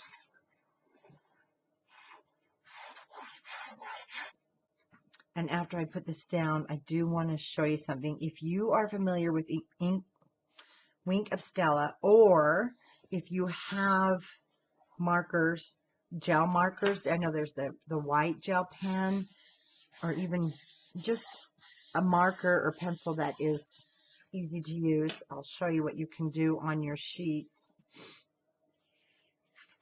And if you do like to do the lining, I'll show you around your photo mats. One thing I would do is, before you put it down, if you're like me, you're going to mess it up. It's just one of those things. So if you have the Wink of Stella in black, this one's terrific. Let me show you, because you can then go around the edges. And I'm not sure if we have the black in stock. We did have, but then you can go around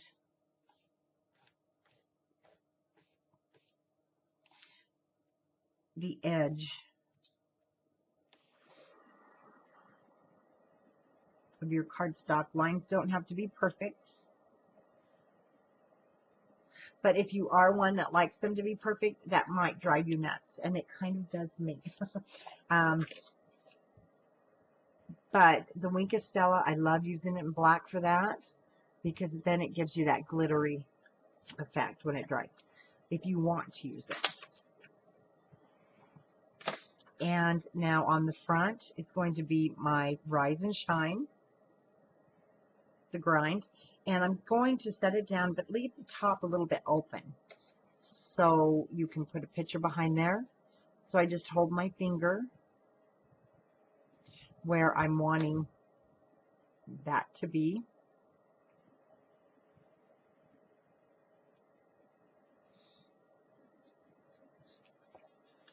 Whoops, making sure that's straight.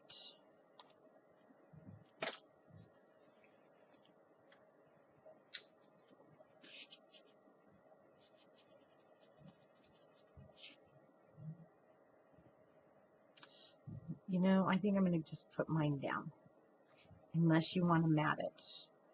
That's still room for a photo. It's not extremely heavy. And then my number 1. So what I'm doing is I'm putting that just after I've rounded it, about 3/4 or 7/8 of the way onto the page.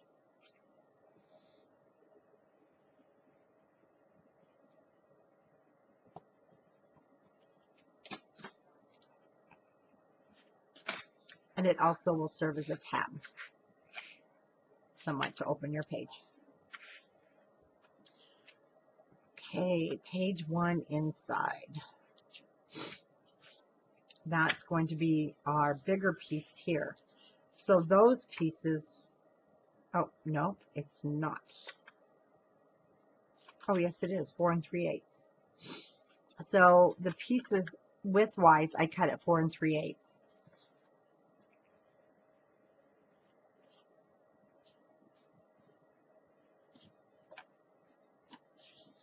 I must have combined these together. So let me just place these down and see.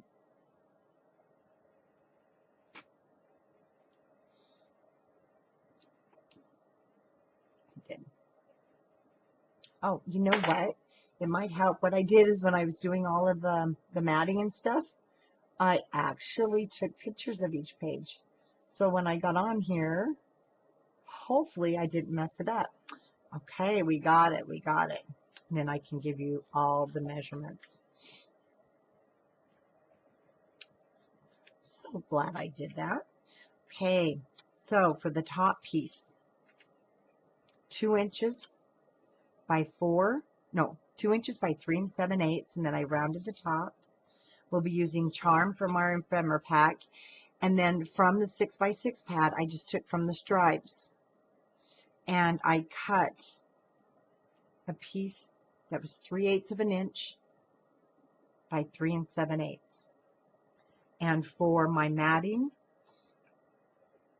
5 1/4 by 3 7/8. Then over to our left-hand side, my ivory matting is 4 3/8 by 5. Again, I'm using the back side of the spoons, and it came out to 3/8 of an inch by 4 3/8. For the bottom matting, 2 3/8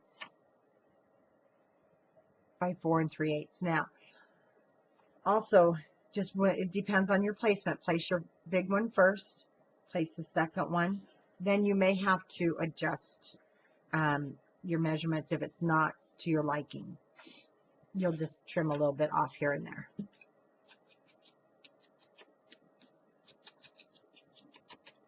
Like those.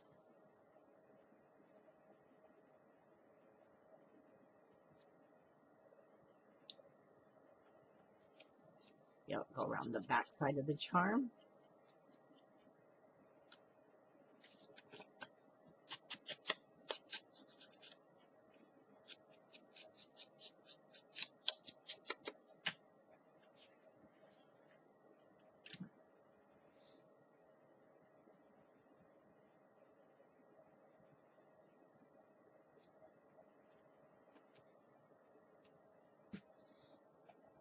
Double check that picture.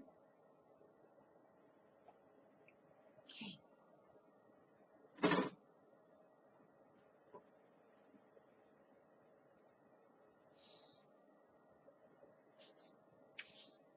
So I'm going to start with the matting piece first, the ivory.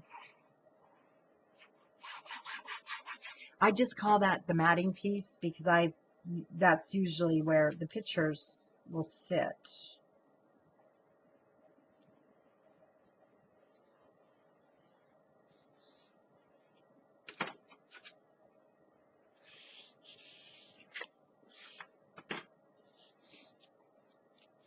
And then we'll put the top piece on, if I can hold on to anything.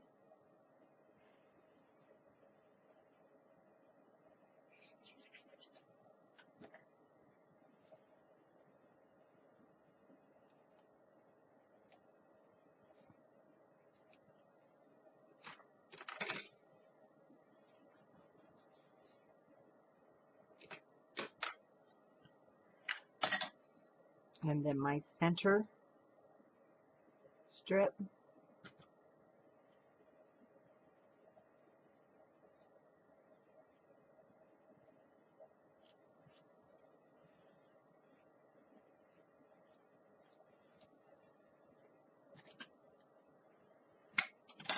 Now on your charm, if you want to just go across the middle on this one with your adhesive, then you could definitely put a picture at the top and the bottom, or you can just adhere the whole thing down.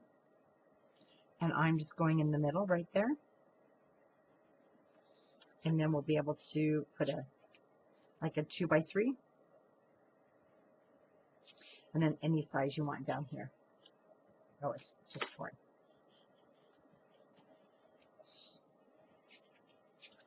Okay, we'll start with, I've got the hinge. There we go. Make a nice flat surface. So I'll put this at the top.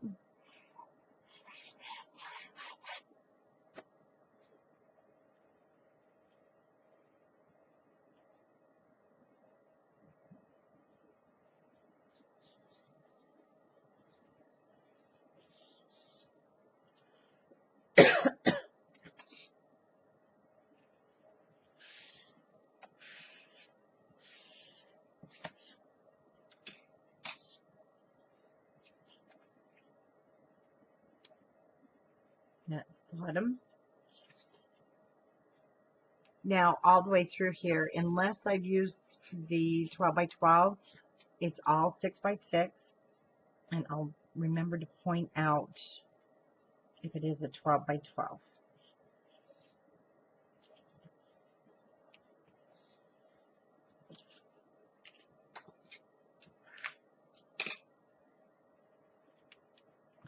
Goodness.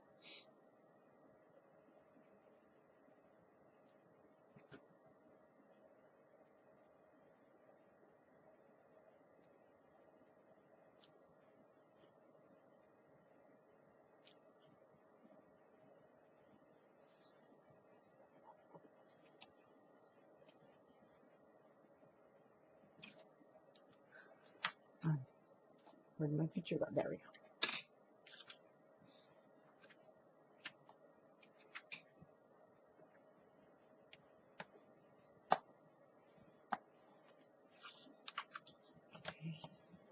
I need to put our, oh, you know what? I did miter those, didn't I? I did.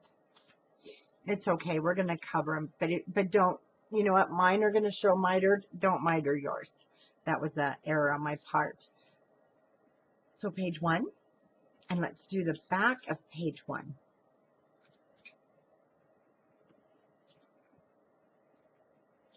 So I have the chipboard. This is from your chipboard, and it's the bee and the house.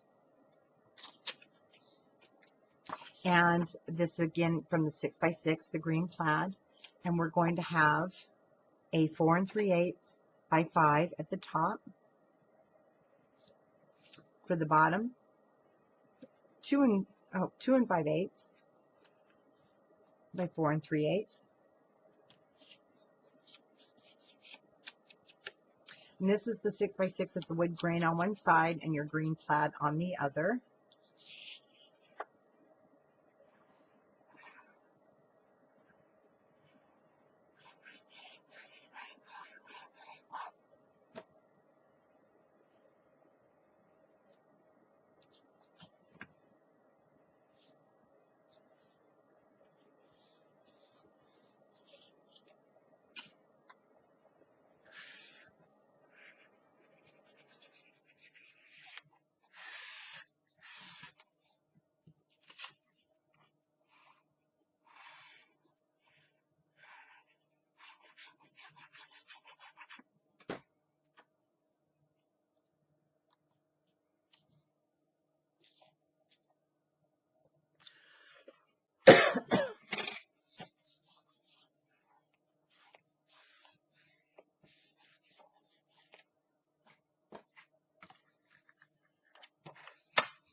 Okay, house. I took the small house for here. My bee's going down here on the bottom. Again, this is just, it's like the old patchwork. I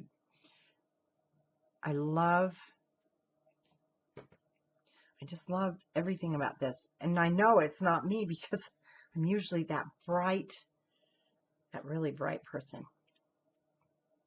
Again, I'm just going to go in the center of my house because we're laying pretty much flat. And that's straight. Yep. Okay.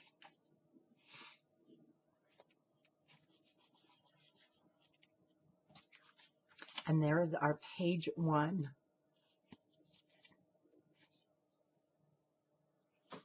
And let's go to page 2. Back, inside, and front. Like I said, I am really glad I took pictures.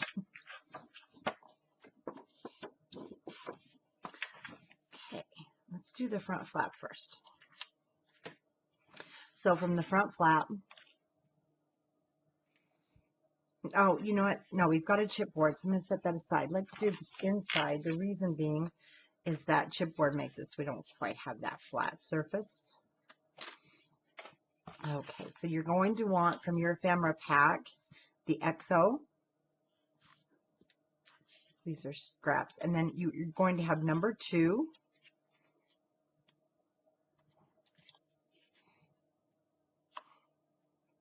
Number 2 is going on the front.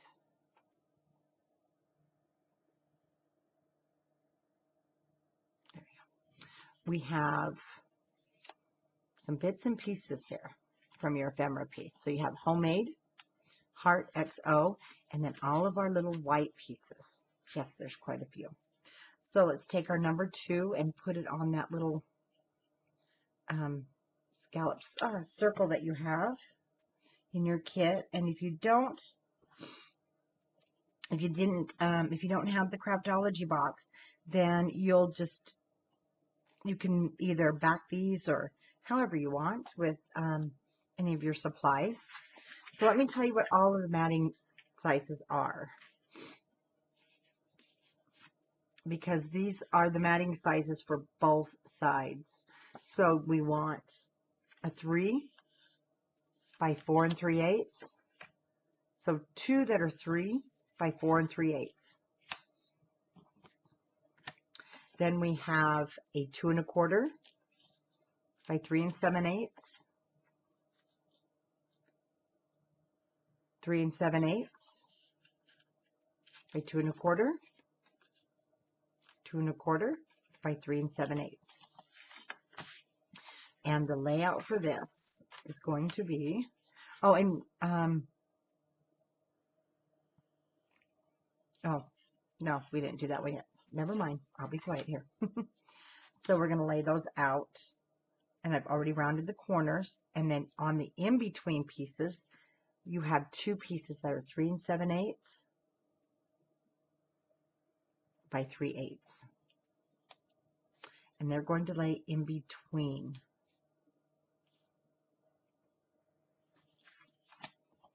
So we're going to start by putting this top one in first and the bottom.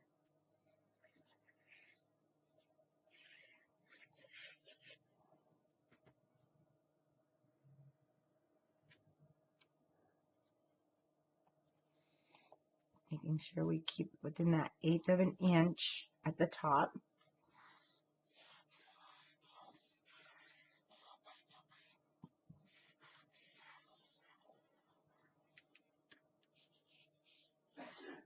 And we'll put the bottom one in.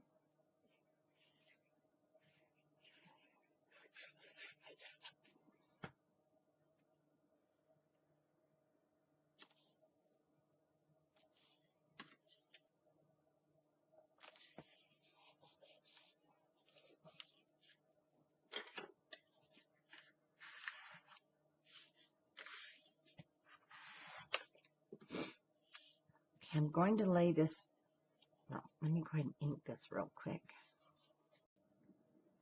Okay, once you get these smaller pieces laid down,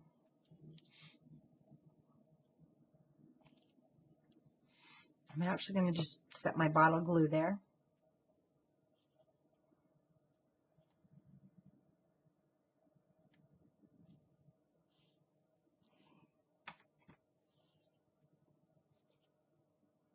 I'm going to put the top one down first.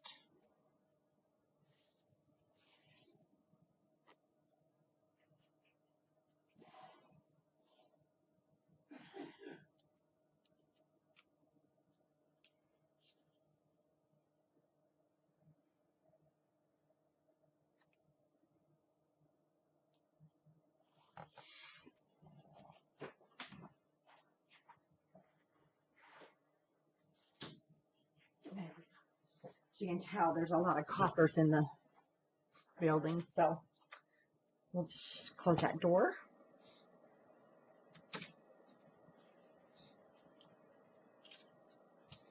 And I'll put this little guy down.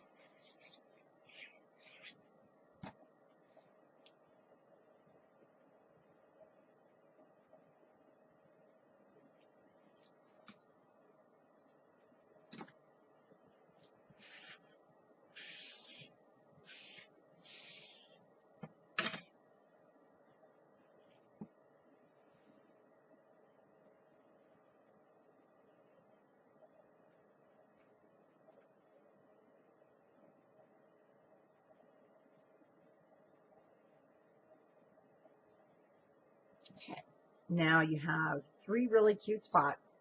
And even if you don't have this little 2x3 printer, you definitely can just cut down your photos to 2x3. And I took the XO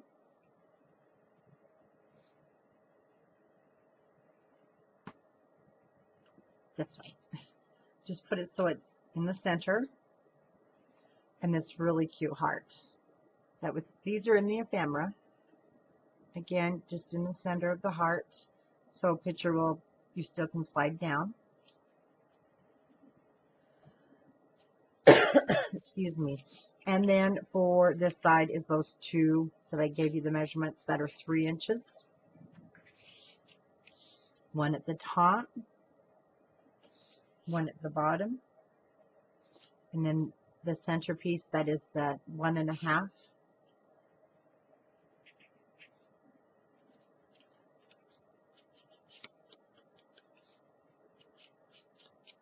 See, that sponge is already given up on me. So we're going to put the bottom one down first.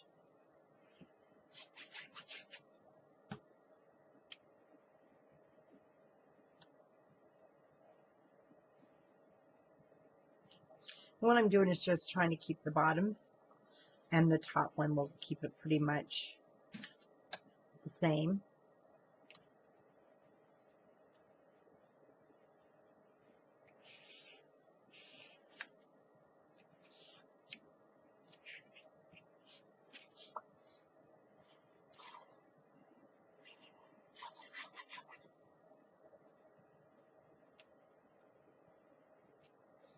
And you should have about 1/8 of an inch at the top.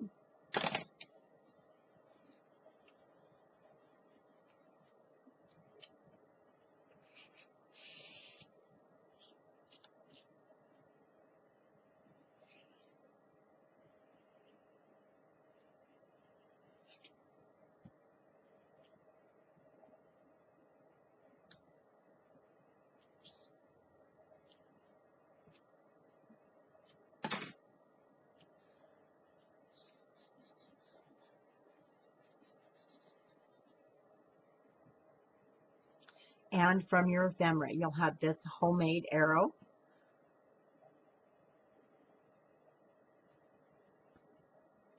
And I'm putting this right in the center for that touch of color.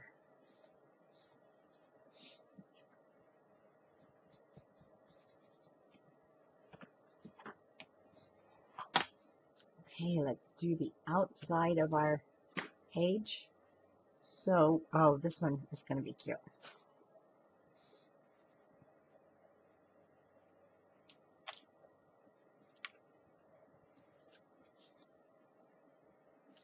Wait a minute, that's the wrong one.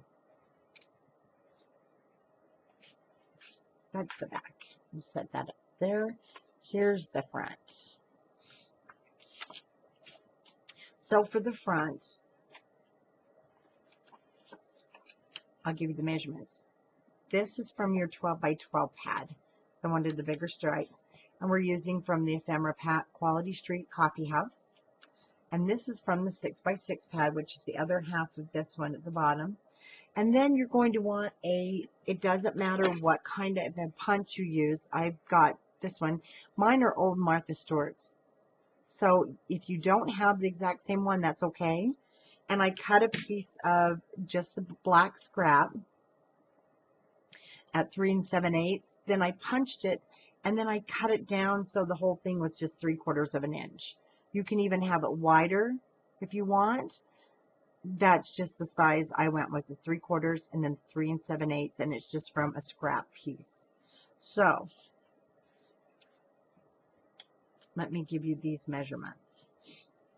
Our first piece, oh, and then we have the star chipboard. Our first piece is going to be 5 7/8 by 3 7/8, and then the bottom second piece is 2 1/8 by 3 7/8, and this is 3 1/4 by 4 1/4 from the 12 by 12 paper pad. Sorry, I'm going to have to ink off camera because this is already wearing out on me.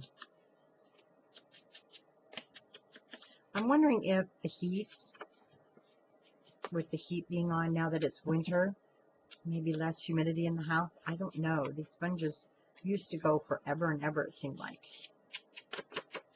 I know I keep going on and on about it, but they aren't lasting.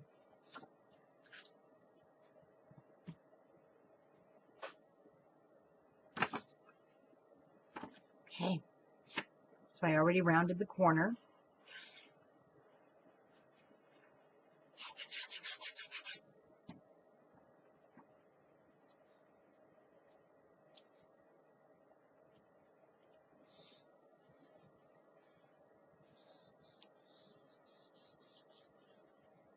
Oh, and for the back, I'm using the I call them olive branches because that's what they look like to me. And actually, I'm just putting it on top. It's going to overlap just a hair.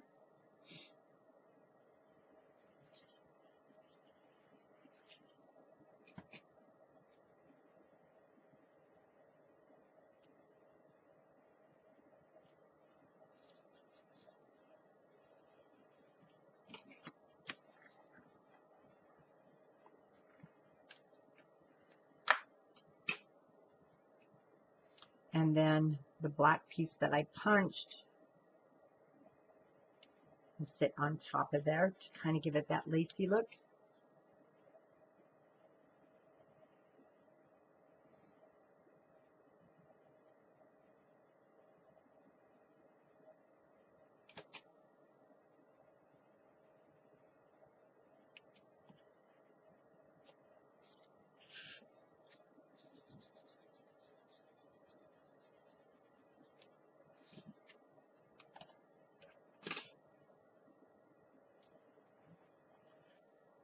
And it covers our seam. So I'm going to do the matting on here first. You'll see why in a second. It has to do with our number 2, just in case we have to move it down.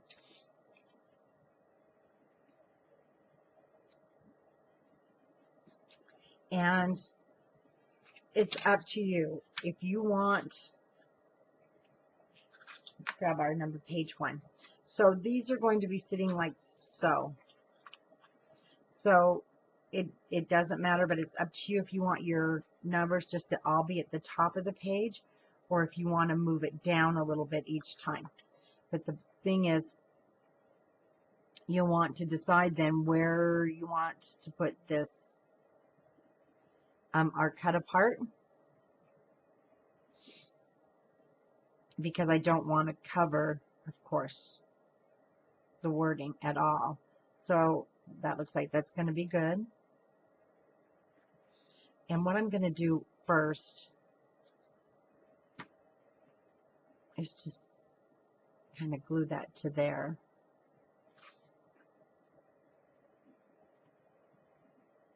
There we go. And then we'll bring this down to where it's not crooked.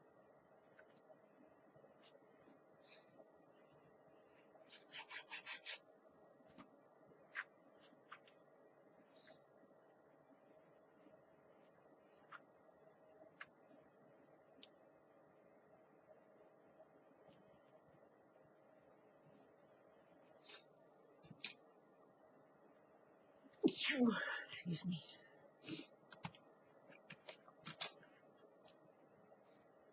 And then the star.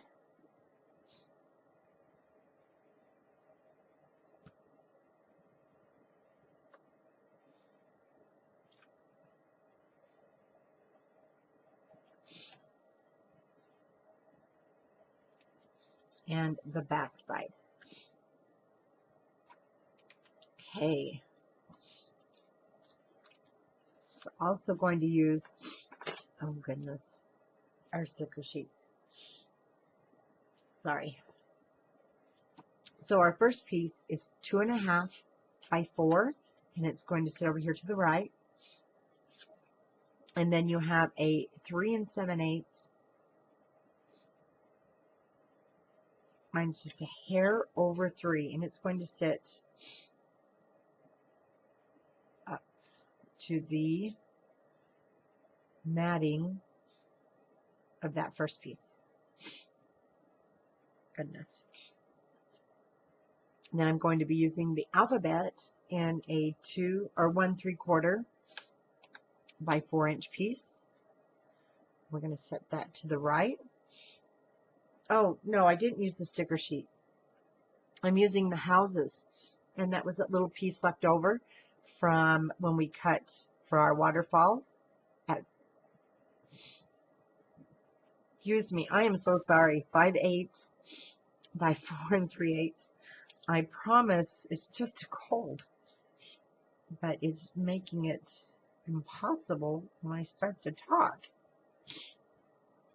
And then we need another fill-in piece at 1/2 inch by 3. And from the ephemera pack, I have the word us. It's going on the alphabet. And then we will want our sticker sheet. There's a floral on there that we're going to use. So, go ahead and ink these pieces. Like I said, I do them off to the side so I don't get any ink on the ivory pieces.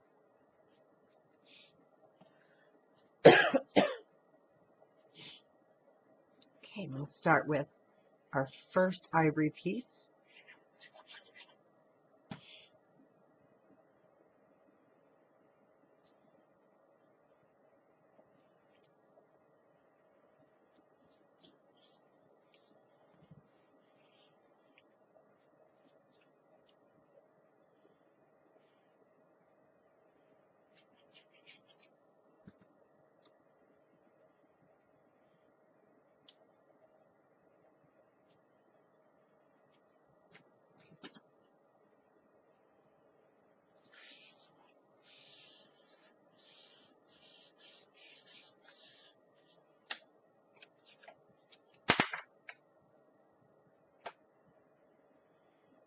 And our bigger ivory piece now will go right up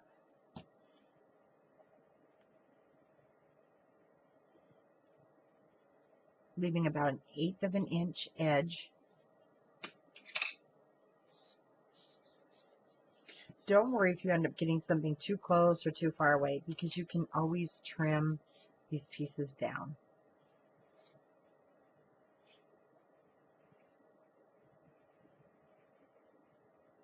And these are the scraps we throw away every day, so you have plenty in case you need them.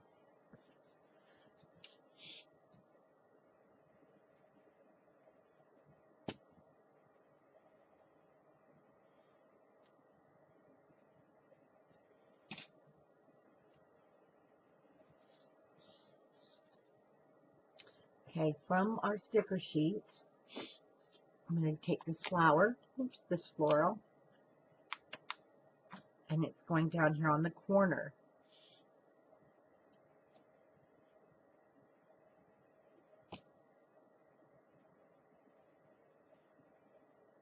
My greenery up there.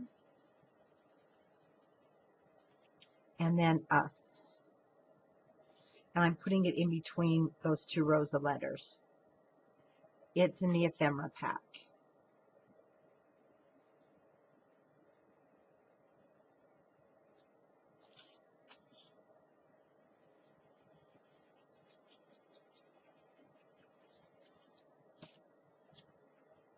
Okay, there's our page 2.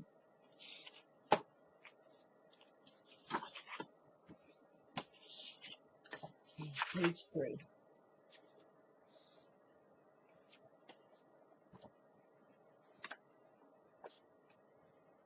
4, 4, back cover? Oh, back cover. Okay, back cover. Front, inside, and flap. So I put those 2 together. Okay, we're going to start with the inside.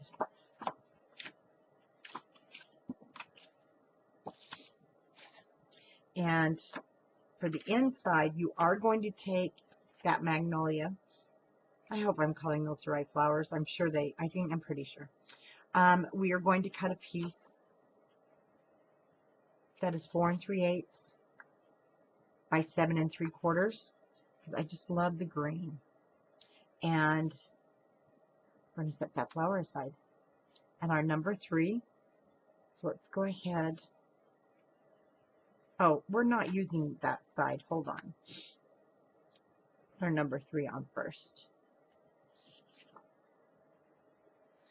That's wrong.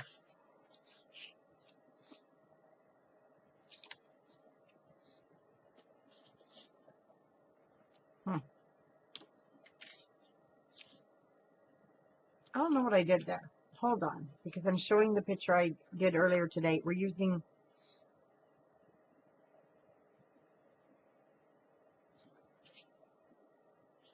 we're using this, but for some reason I went and rounded the corner.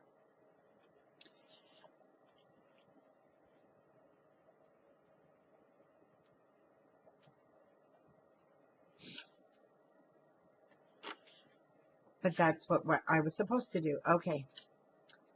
Good thing I took pictures, I'm telling you.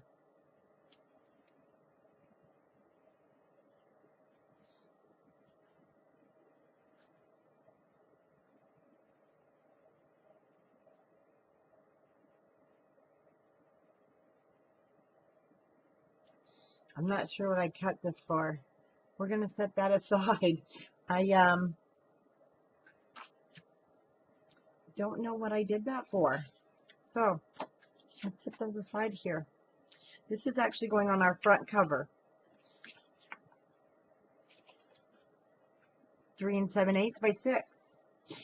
And then we have a bottom piece. Hold on a minute.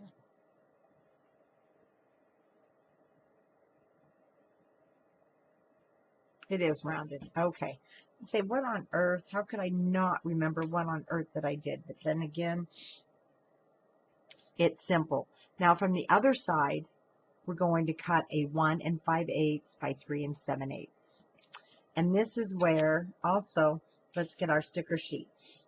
You have, see these houses?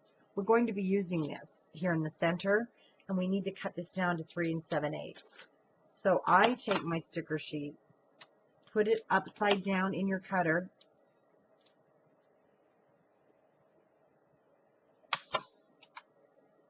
cut it off, and we'll set that one back in. I'm going to just set them back inside my sticker, on the sticker for a minute.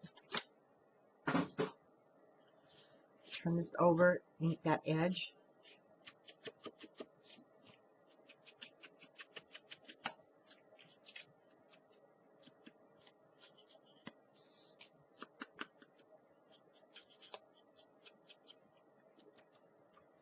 Okay, I'm going to start with my bottom piece.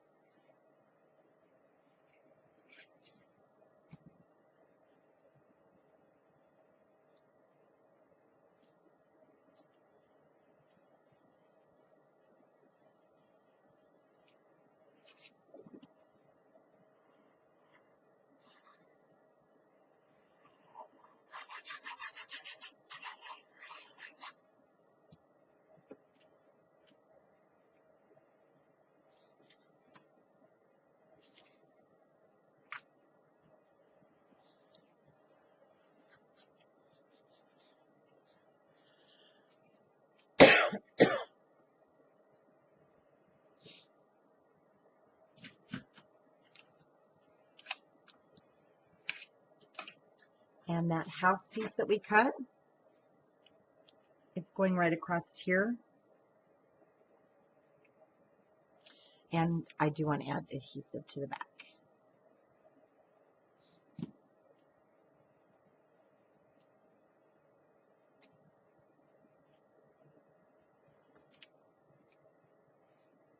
And then also from your sticker sheet,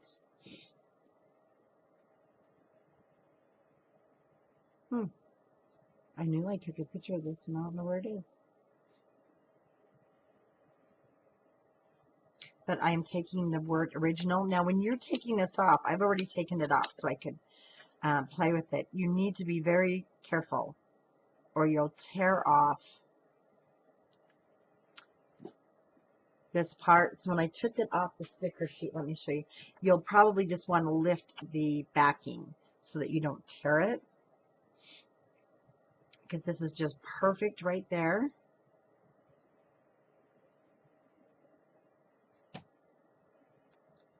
One thing, the glue, love art glitter glue, but it looks like dead skin everywhere. Have you noticed that?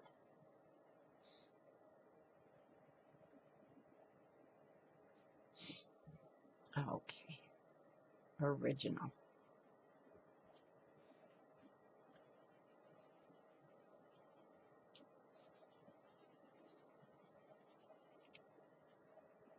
And our number 3, again, you might want to bring it down just a hair.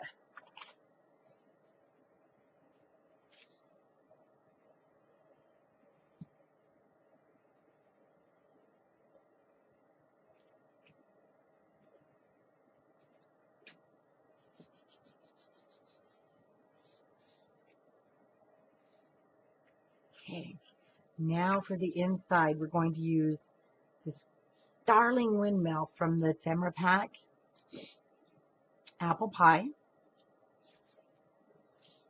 and these two guys. There we go. Now we're getting together here. So we have a 3 7/8 by 3 7/8 of an inch piece in the center. Then we have a 1 7/8 by 3 7/8 at the top, and another 1 7/8 by 3 7/8 at the bottom.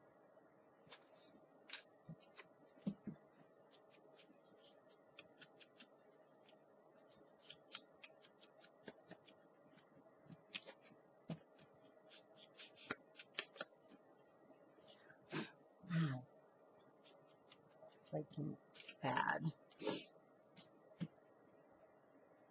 So we're going to do the top and the bottom first.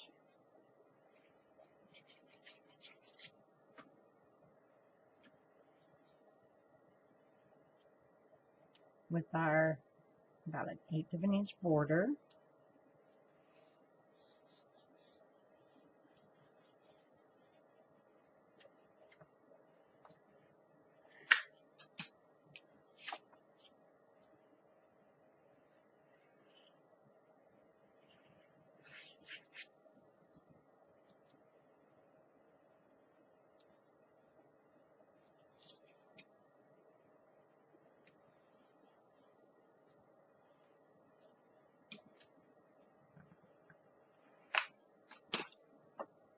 And we'll double check the centerpiece just in case we need to trim it. And I don't. So we're good.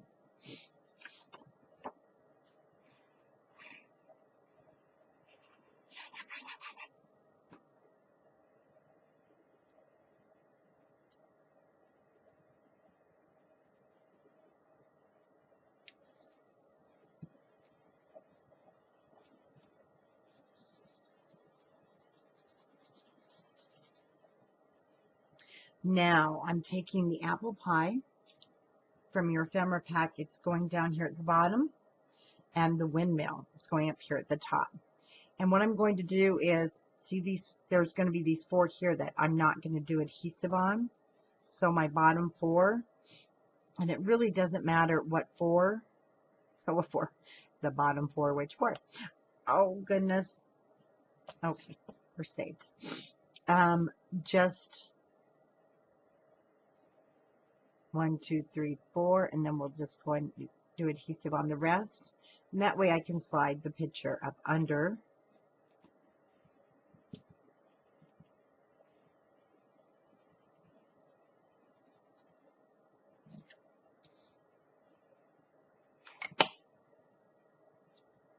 And I'll just leave the tiny bit at the top of my apple pie for sliding.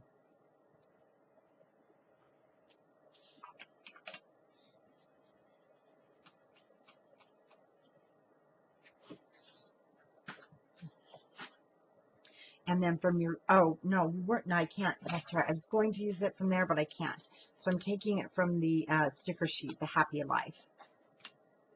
Don't really want anything bulky where these pages, you want it for photos. It's not made for tons and tons of bulk. But we definitely, with an apple pie and a windmill, we have to get Happy Life in there. Now we have room for our photo.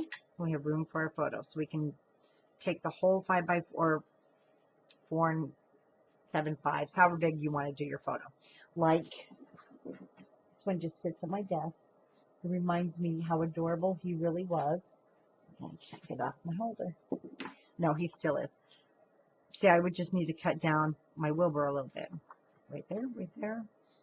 And that would be really cute in there.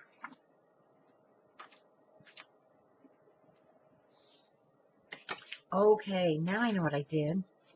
This one, our original one, 4 3/8 by 7 3/4. This is to match. And then from the ephemera pack, I am using the big thing of flowers. I'm just inking my edges.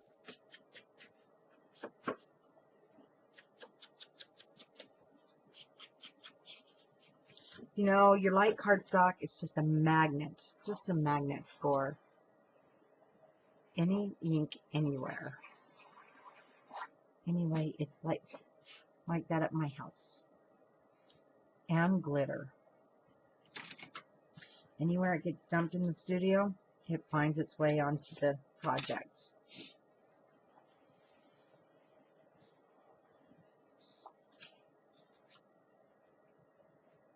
And on this, I'm putting the whole thing down. Plenty of room up there for a photo. And I had thought about matting this. But with the artisan cardstock, I just didn't want to add that much thickness.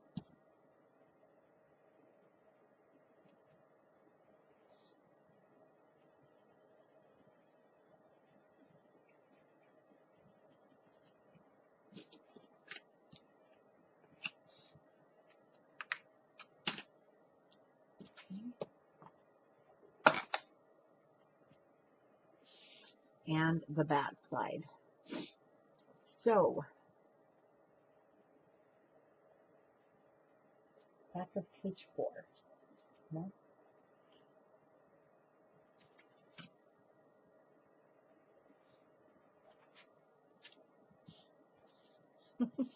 How on earth? Let's see.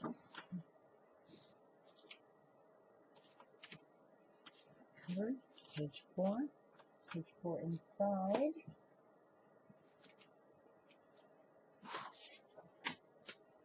Okay, I'll be right back. I'm just going to locate the back of page 3. They got buried. So we're going to start with one of the cut aparts that are in the, I need to find the proper name, the cards that are in the ephemera cards. And then I have a piece of 1 3/8 by 4, and it's from the 6x6 scrap, and I'm using the olive leaves to match on the card. And then we have a just a hair over 3.5 by 4 3/8 for my photo at the bottom, and then I'll be using from the sticker sheets.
And you'll want the sticker sheet because we're going to use the making memories every day.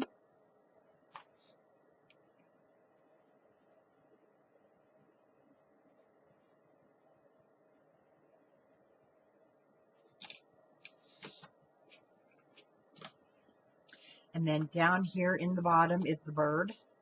Love this little birdie flying upwards.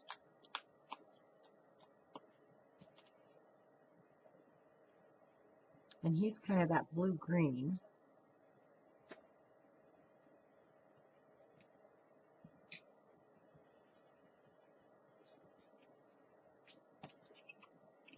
Okay, and there's our page 3. A little more brighter than the others. So we bring some of that color in. And then page 4. I think page 4 is going to be my favorite. I'm not going to take any of these off yet. Okay, that's our back cover, page 4. So we're going to do the front first.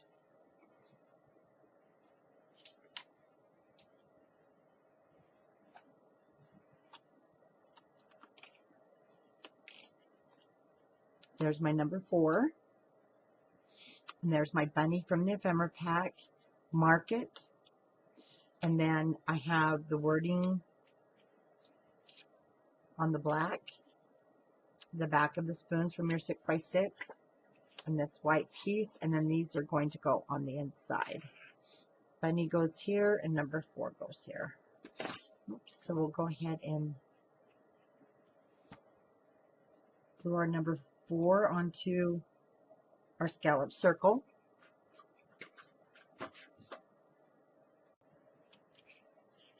Okay, this is going to go at the bottom. I'll give you some measurements here. We want a 2 3/8 by 6-inch piece of your ivory. Then you have a 1 5/8 by 3 7/8, and I've rounded that corner. And then to fill in the side, you want a 1 1/8 by 6.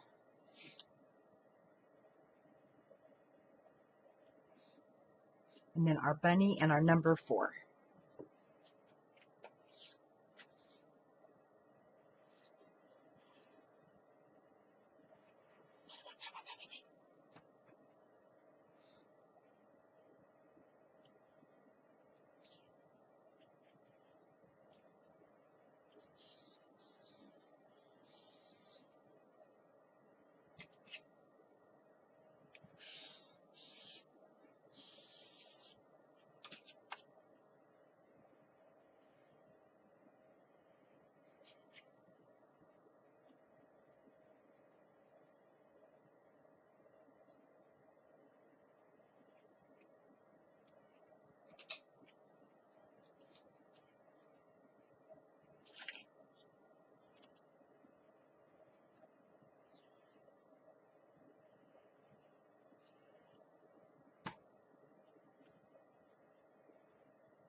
Okay, bunny is going to go down here at the bottom.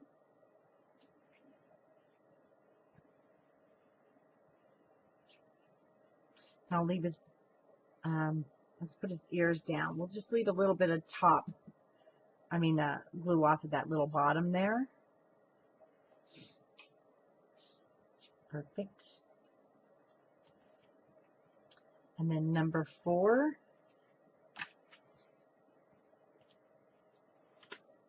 We'll just bring it down about halfway. Now, number 4, I'm just going to go down the middle.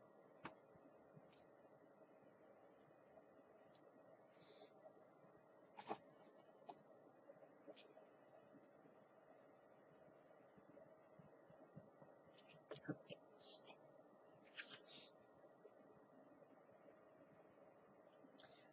Now, on the inside.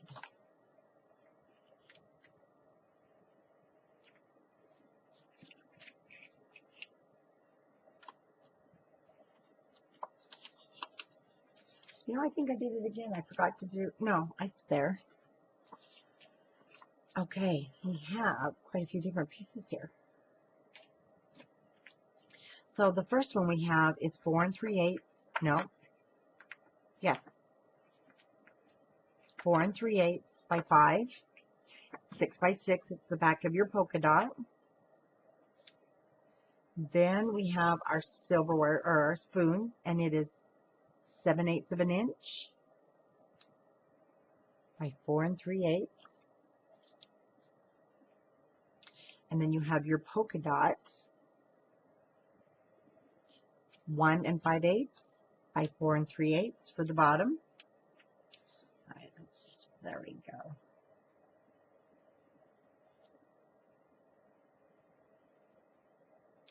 And this is from the ephemera pack. Isn't that just gorgeous? It's like just an old painting. So that's going to go right there.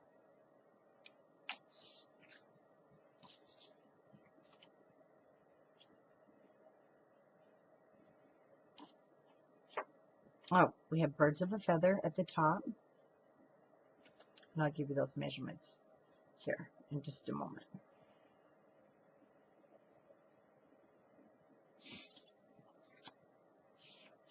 And we have 4 3/4 by 3 7/8 for the top, and for the bottom 2 7/8 by 3 7/8.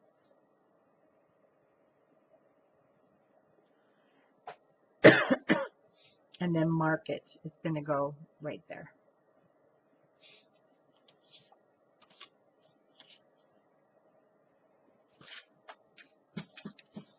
So we'll ink up all these edges.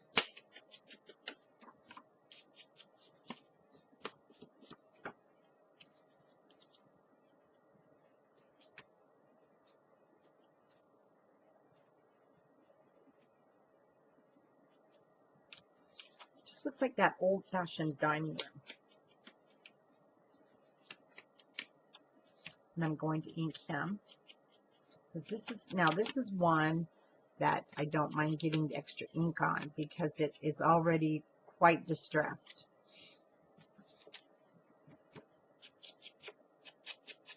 See how messy it can, I don't know if you can see that. To me, I know I keep talking about it. I need to stop. Everybody, you might like that really distressed look.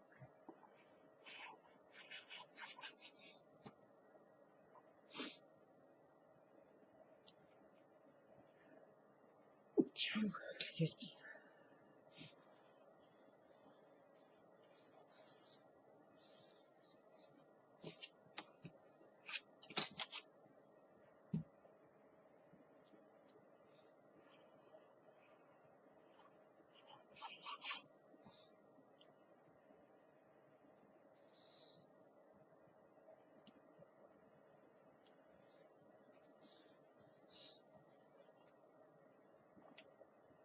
And just down the middle.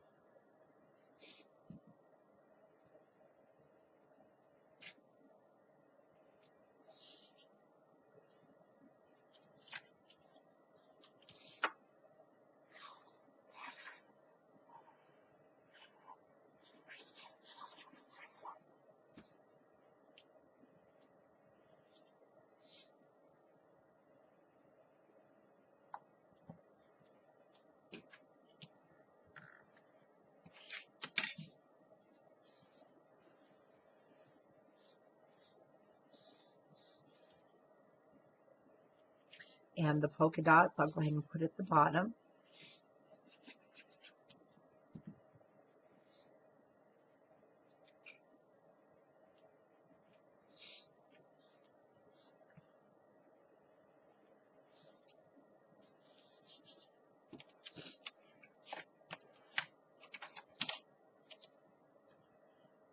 And our spoons.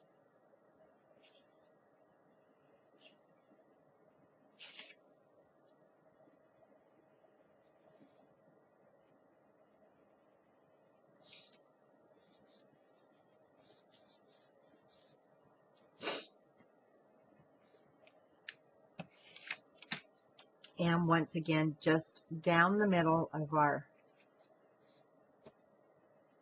cows there.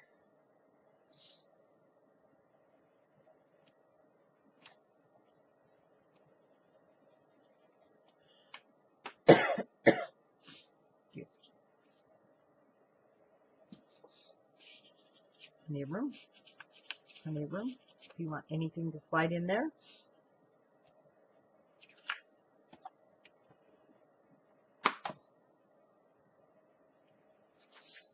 And the back of page 4. So for the back of page 4, you're going to have one of the cut aparts. It's a journaling card. And I love this. I love you like biscuits and gravy. Now, this one I did cut down. So I cut it just a hair short of 3. And then I cut it down to 3 1/4 so that they would both fit. And then I have a piece of the ivory at 1 1/4 by 3, just short of 3 3/4. I did it to match the cut apart. And the lettering at 1 3/8 by 4. So the length matched the card. And then we will be using a little tag off the sticker sheet. So I'll go ahead and ink these edges.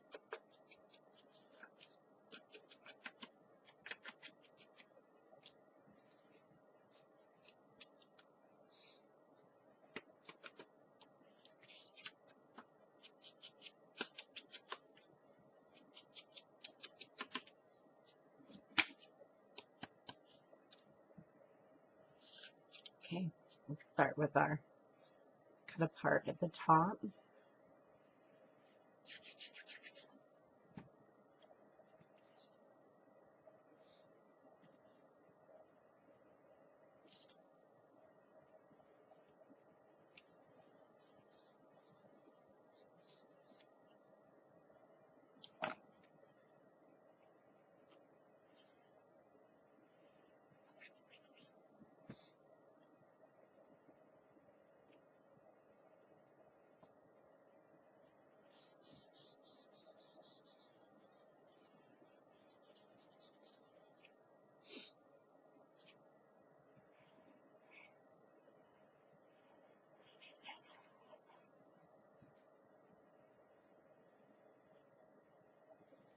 Oops. Okay, just making sure my sides are lined up.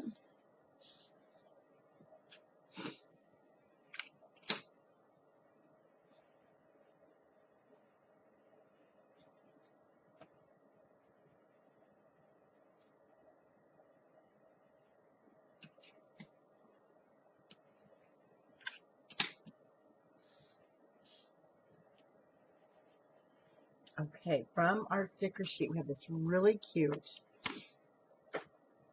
little sticker. I'm going to use the hot dots because this is our back sheet on our sticker.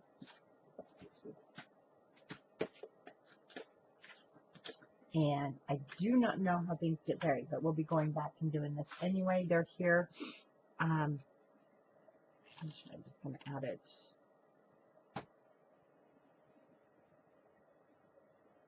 like so.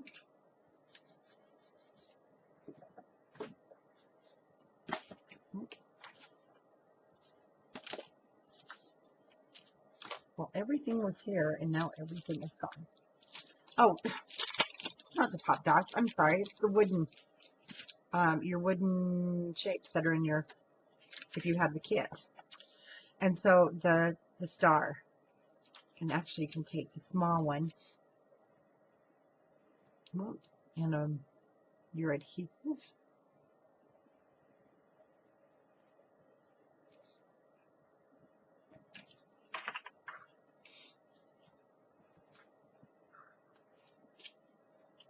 Two and one.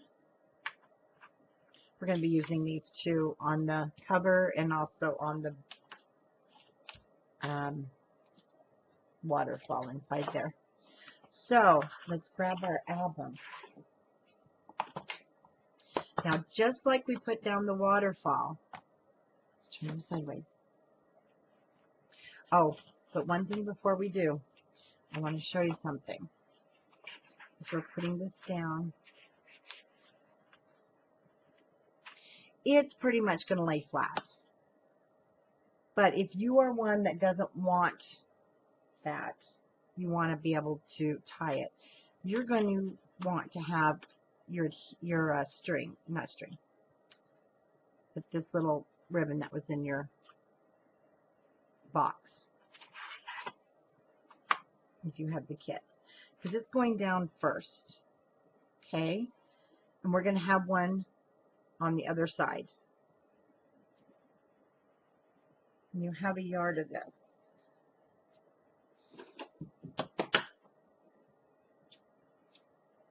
I need to cut that in. So I'm going to put it on mine so that, excuse me, so that it's, so that you know exactly what I'm talking about. And for this, you might want to use your squirt tape again.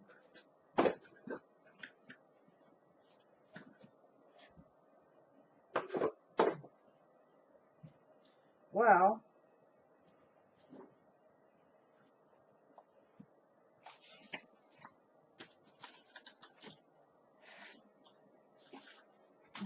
Goodness gracious, it's here.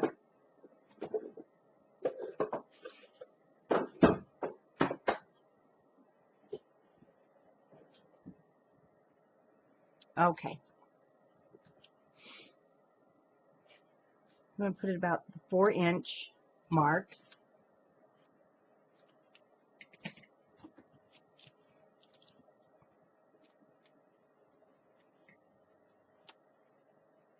Don't let it overhang the edge of the hinge because we want to glue it down. So I'm going to turn my book sideways, just like I did when we did this other waterfall.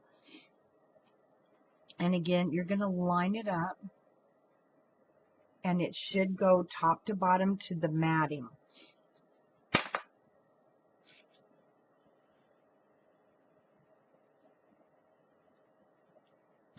Okay.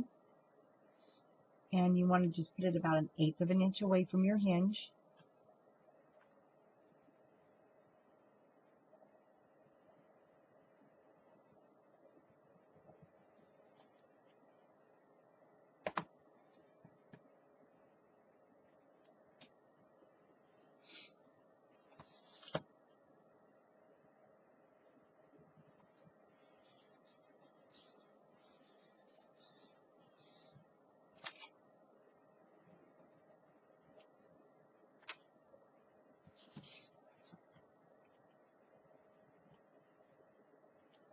Now where that one ended, page 2 will start.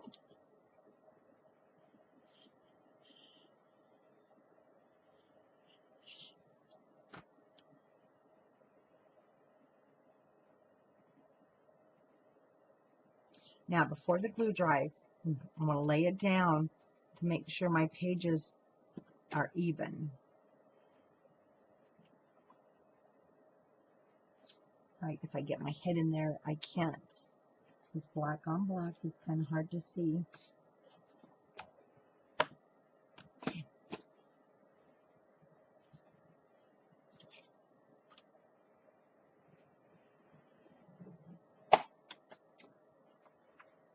Page 3. Go ahead and burnish that.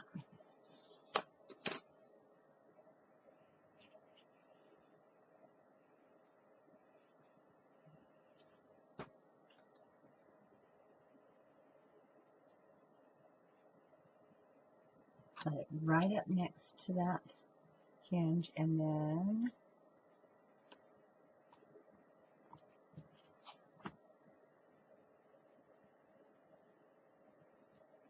make sure our pages are straight.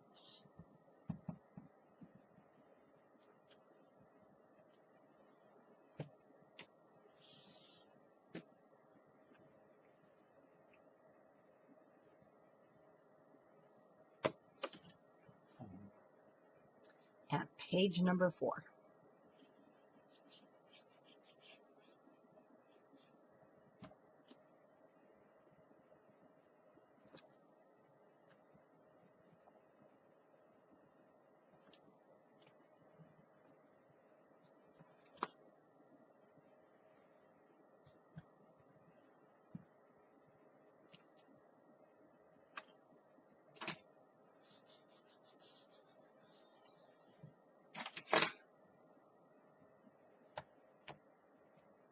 Okay, now let's just go ahead and wrap this to the back somewhat.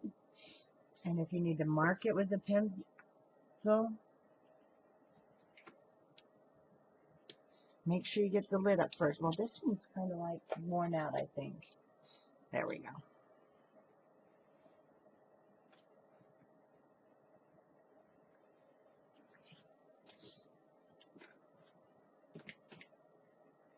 And that piece of score tape again.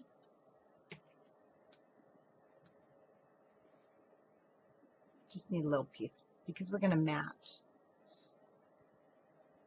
on top.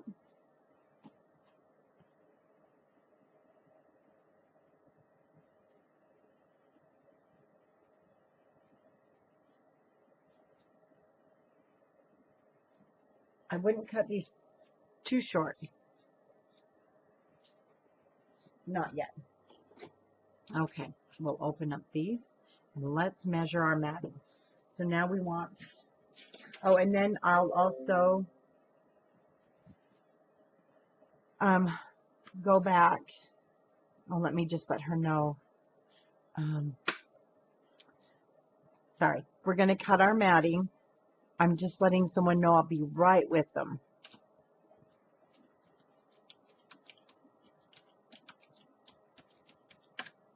Okay.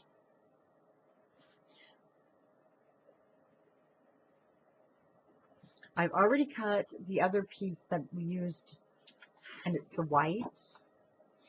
So I've already cut it the 7 3/4. Oh, just a minute. Let me tell you that again. 7 7/8. But now we need a piece that is going to be 4 1/2. 7 7/8 by 4 1/2.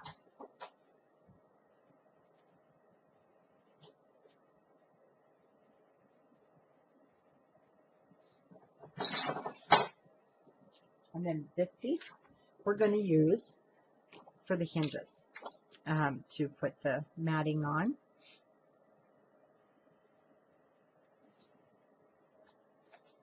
Let's go ahead and smooth these edges.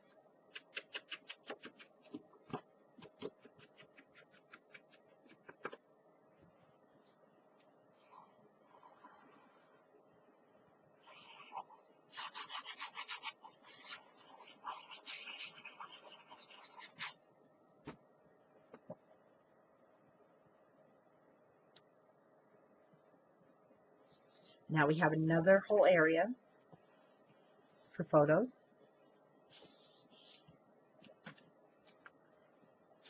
I think I got that corner down. I did not.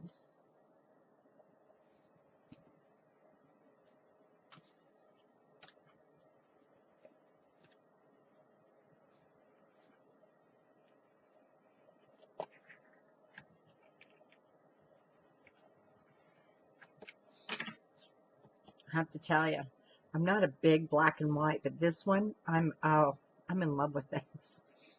This is not going to be my only project, I think.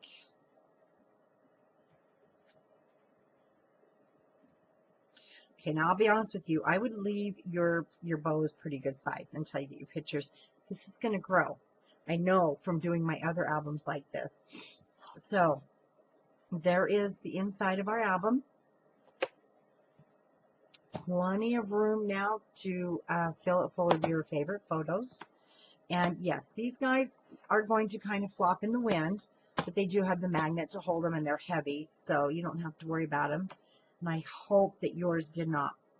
I call it playing off the other magnet where it grabs it and pulls it.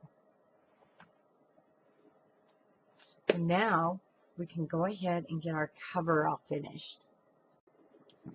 Okay, let's do our cover. I'm really excited about the cover. It's a little different. So we're going to get started with the little 3-inch flap. As you can see, it's going to be totally pieced together. So I'll give you those measurements, but let's do the main piece first underneath our cover. And it is going to be, I cut mine just a hair short of 6 inches, you know I do that, by 7 7/8, and this is going to be from the 12 by 12 size papers. So I'm going to lay this down, and I've already inked my edges. I'm going to just put this one down.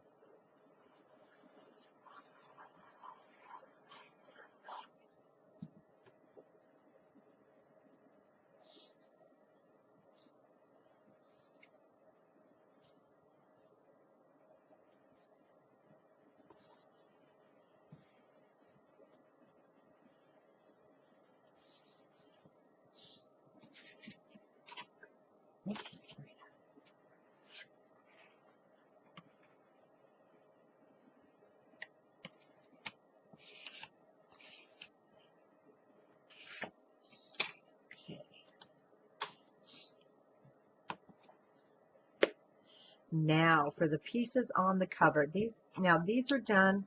This one was from the 12 by 12, 6 by 6, because they were just scraps, some pieces left.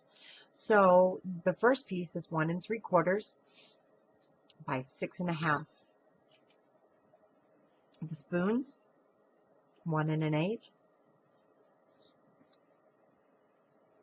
by 5 3. Excuse me, by 5 3/4. Then I have a piece of polka dot. It's 1 3/8, 1 3/4, and then we have a piece from the. It's just a piece from the 6 by 6. I call it the olive branches at 1 1/8 by 2. So I'm going to just turn this sideways because my first piece is going down. I want to make sure I get it to that edge. It's going to be the plaid.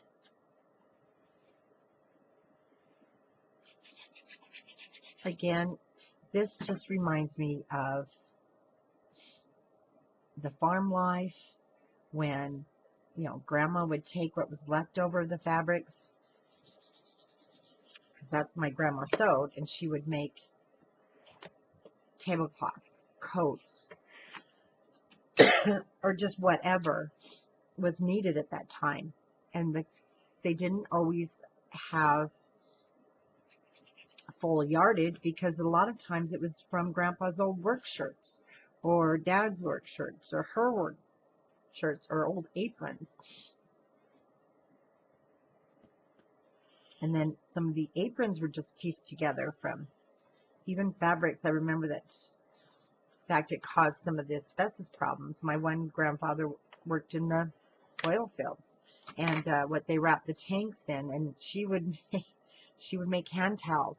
He'd bring home the insulation, and it was the asbestos covering. She'd take it off and make towels. I mean, they used everything back then. And so that's the look I wanted to continue with.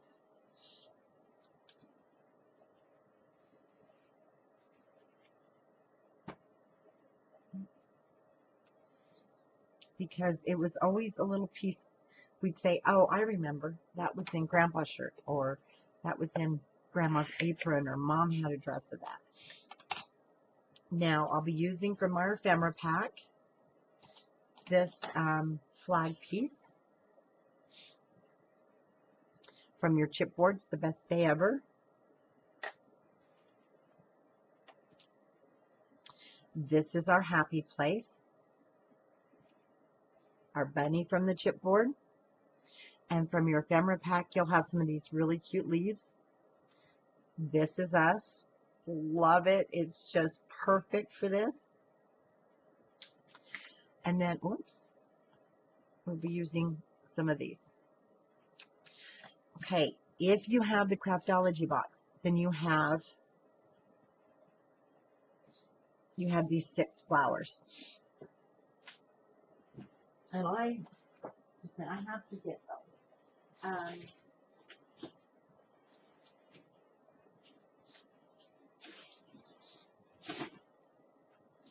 How do things get buried around here? Okay, the only other explanation is that Wilbur, and he does get in my boxes. I'm going to turn the camera off, and I will go see if I can find the enamel. Poor Wilbur. I blamed him. And they were in the box. They're gorgeous. The colors are amazing. I love them. So we're going to set this aside for a minute. Oh, before we do this, let's put our flowers together so they'll be drying. So I took 3 of the petals, and they're already nice and wrinkly, and they're just perfect. Whoops.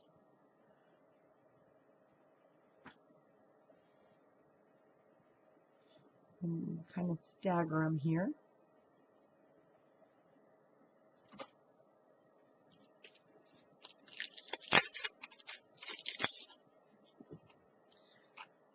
And definitely want to add color, so I'm going to go with the darker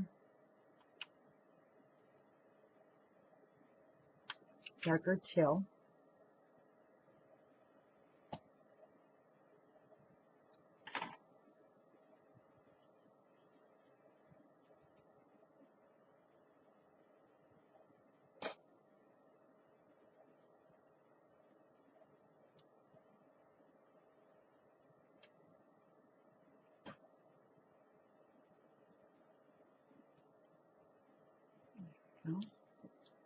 And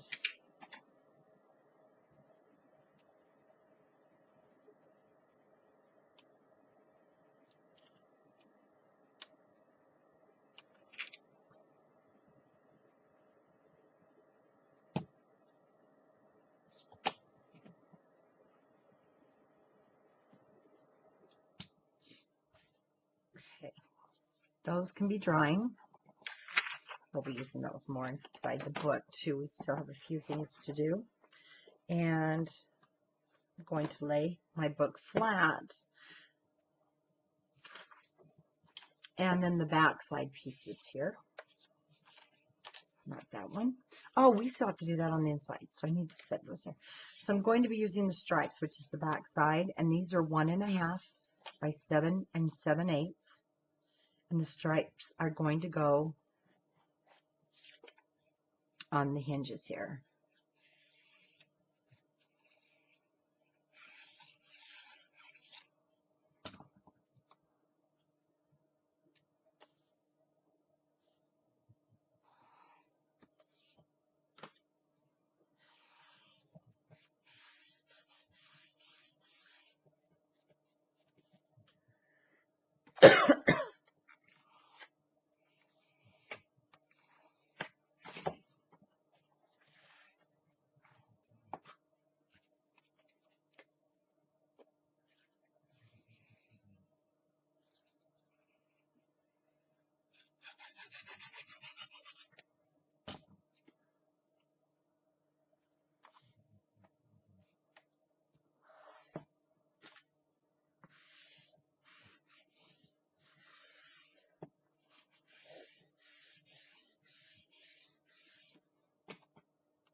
Okay, those there for a minute. Now the back.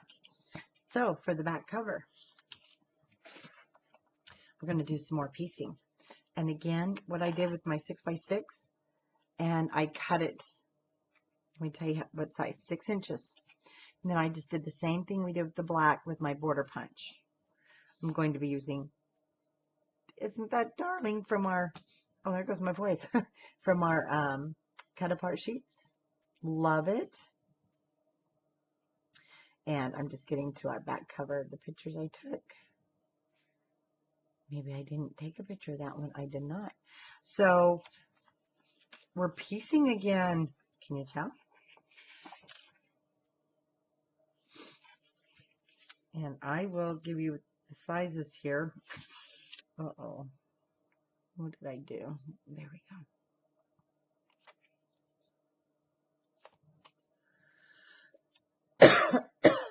Excuse me. I'm so sorry you guys are hearing that. So we have a piece that is 4, just a little over 4.5 by 4 3/8. 1 3/8 by 4 3/8. 3 by 3.5. And again, 3.5 by 3. And you may have to cut them just a hair short of 3. So put them on first to see how they fit.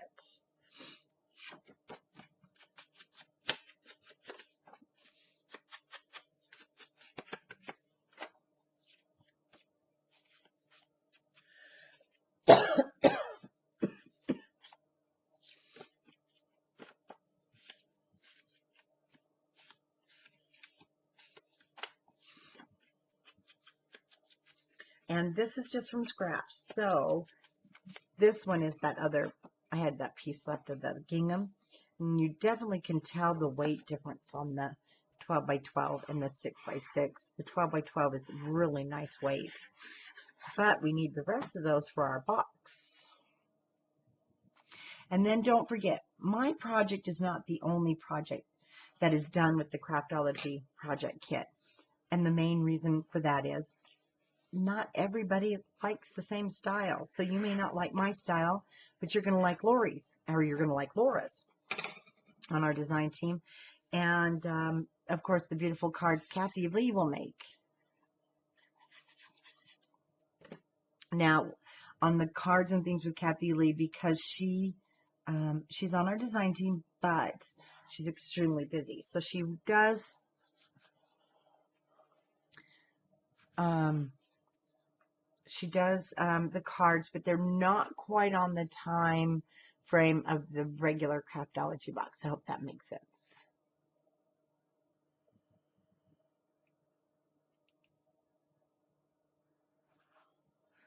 Okay. There you go. My camera was just giving me this weird code on my end, but there's nothing there. Said it was out of focus, but it looks in focus to me.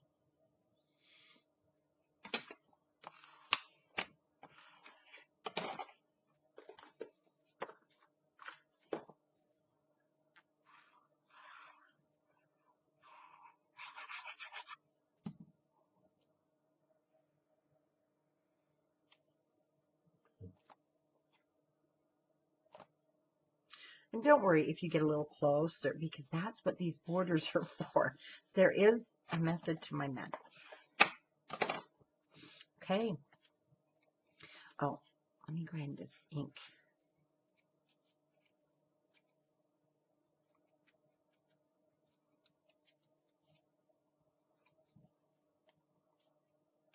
And again, I cut this one down to about 1 1/8.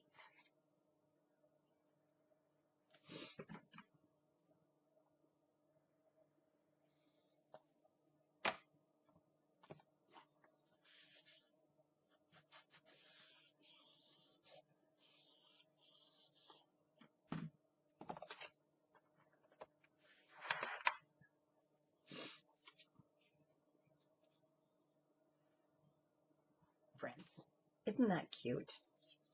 Love this cut apart or ephemera piece.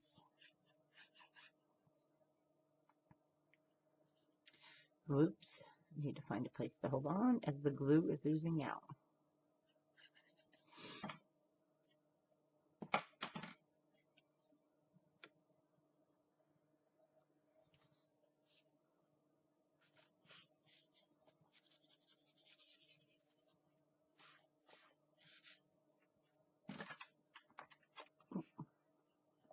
There we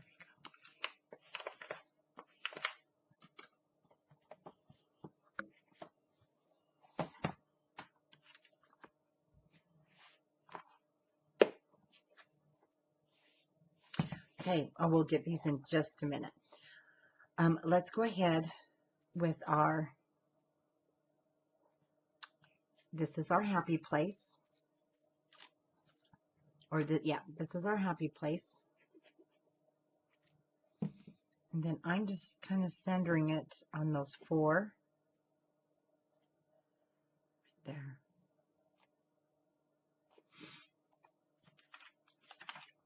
And this is us. You know, that's the best saying. This draw from last year, even from the show.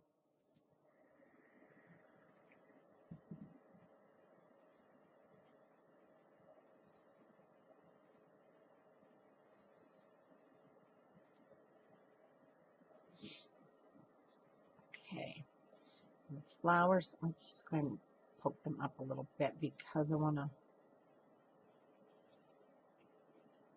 There we go.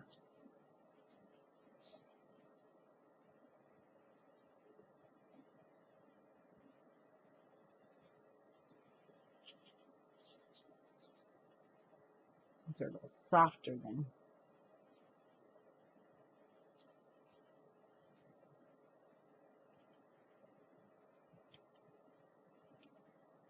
I have to fluff those up. There we go. Now, this way.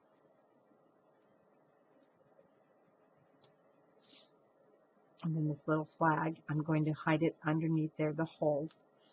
The whole purpose I wanted in that was the color. And see these leaves? So we're going to actually put those on top first. And the best day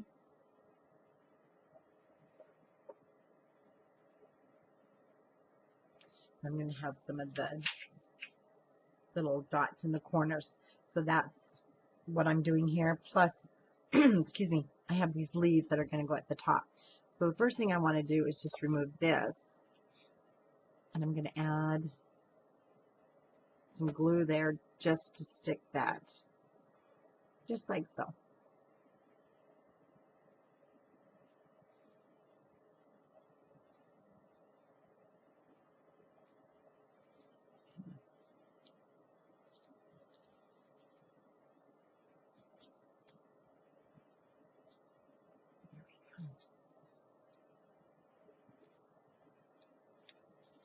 Squish those there.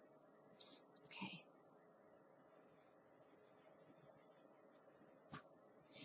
And before things dry, there we go. We'll just squish that up inside of there.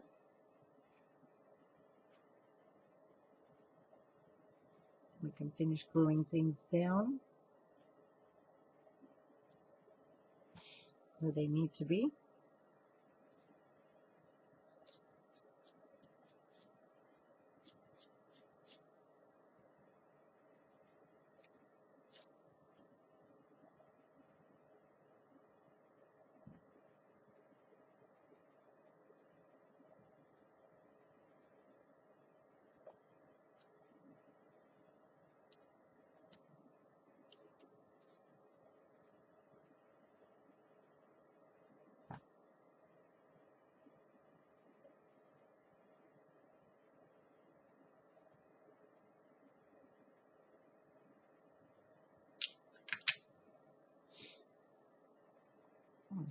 Wooden house. There we go. Even on these wooden pieces, I like to add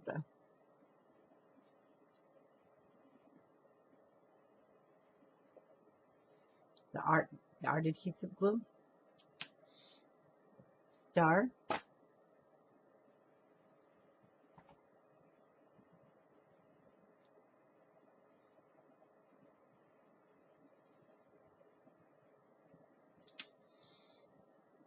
Ooh, pretty sticky though.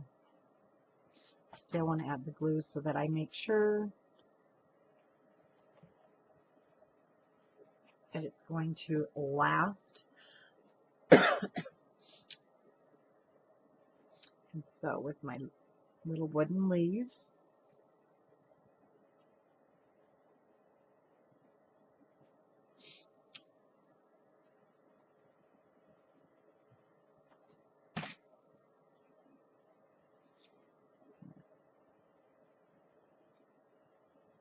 oops,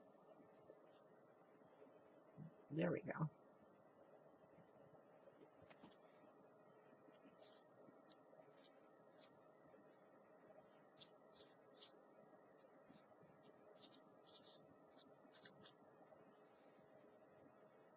Okay, now let's take these darker green, well, not really green, kind of sagey green, sage green. Well, I totally don't know where that one went. You know, I have 3 pairs of these scissors, and for some reason I have one. All right, let's go with these guys.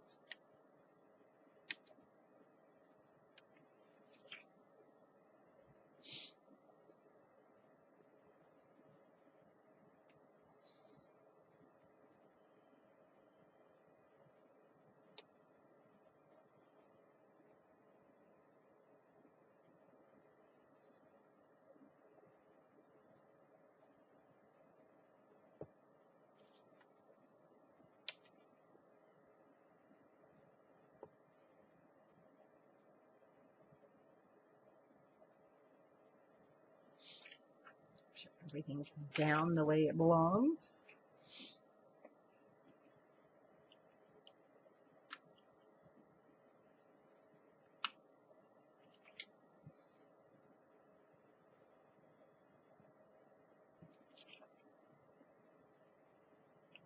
Medium size black.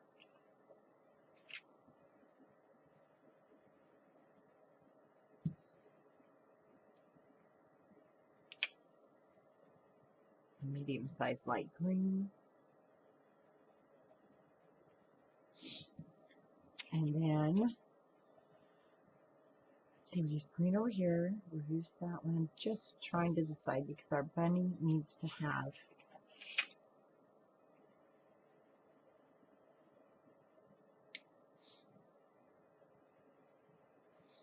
an eye, but it needs to be a pretty eye.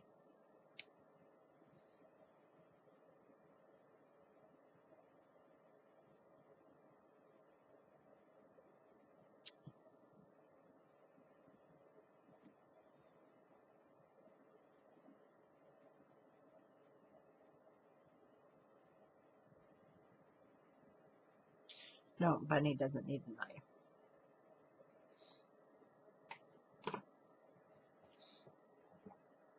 Now on the sides,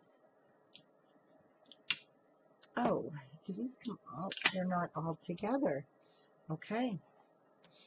I want the word together, but they're separate.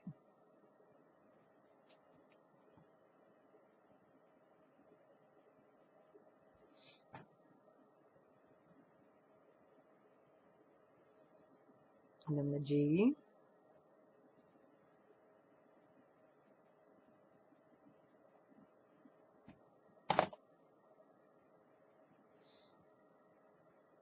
Okay, kind of have to go this way.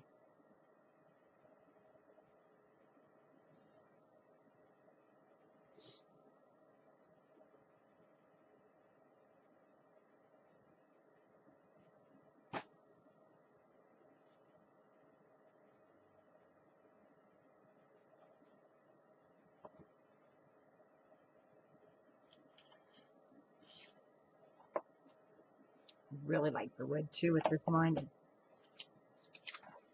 It's really pretty. And this little word, memories, just little teeny tiny memories on your wood pieces.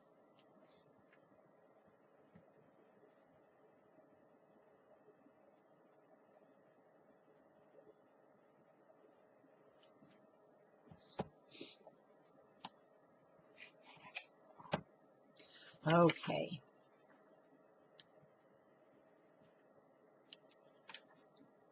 No, I guess those tend to break easy.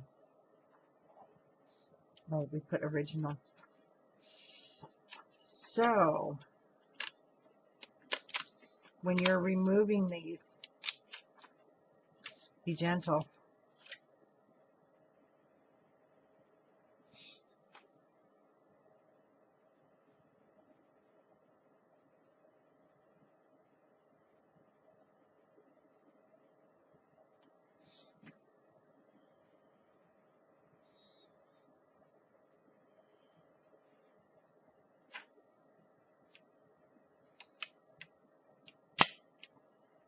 You didn't think we were going to leave off the pig, did you?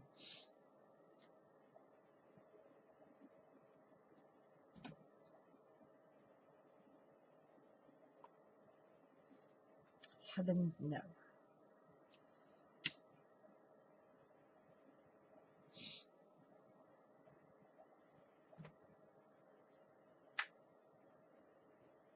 Or that darling coffee cup. I'm telling you, that is cute.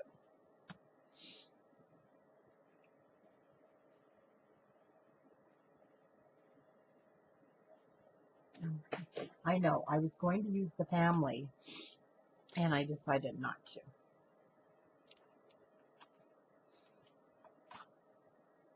Let's go with a grateful heart.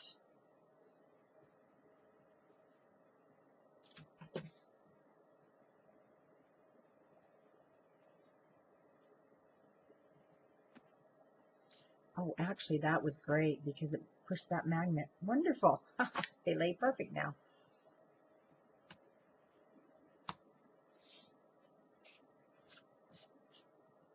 Room for a picture there. And in fact,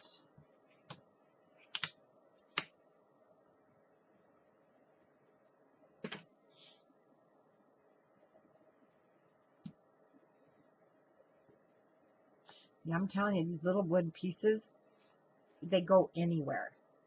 Absolutely anywhere. So I'm taking this little heart off. I'm going to put it in the corner of our frame.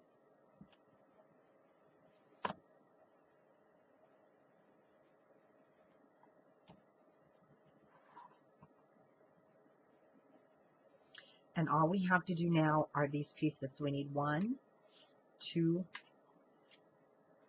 3. These are 1/2 inch, and you can use actually any that you want. You just want to make sure they're the 7 7/8. So I'm just going to use black. I'm going to cut it at, let's try 3/8 first. 3/8 is perfect.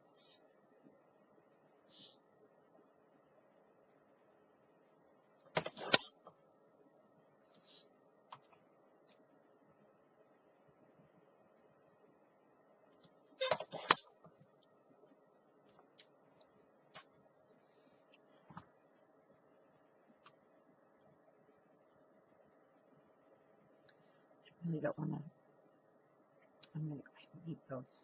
Didn't want to, but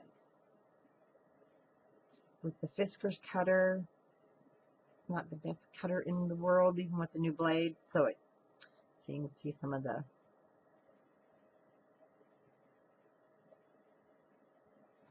not quite as smooth as I like cuts.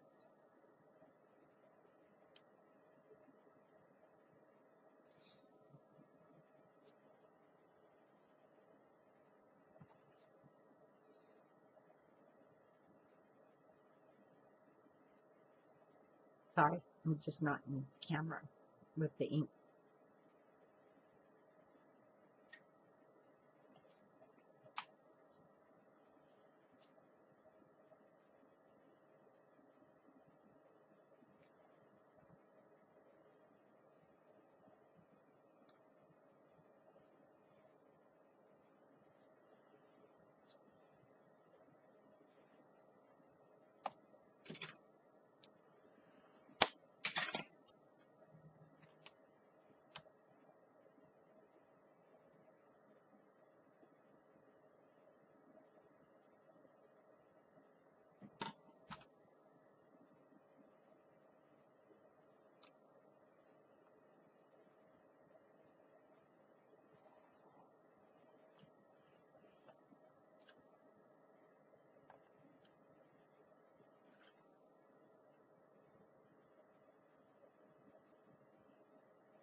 Oh, goodness.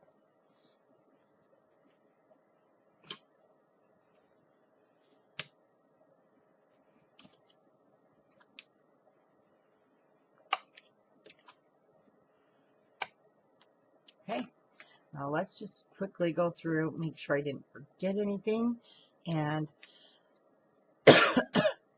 I do want to add this bird from your ephemera pack. I think just a little blue jay or barn swallow, but he's a beautiful color.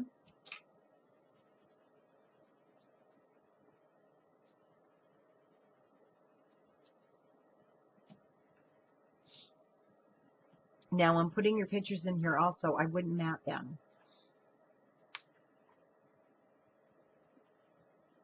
It will definitely add to the weight, add to your thickness. Love this page. Love the green. Journaling spots. This is my favorite though. Absolutely love this. Okay, we are done with the album for our Craftology box project, and video 2 will be the box that it sits in. We'll check. I think we got everything actually matted and done. This paper just it was a lot of fun. So you do have all of these cards left. If you have the Craftology box project kit.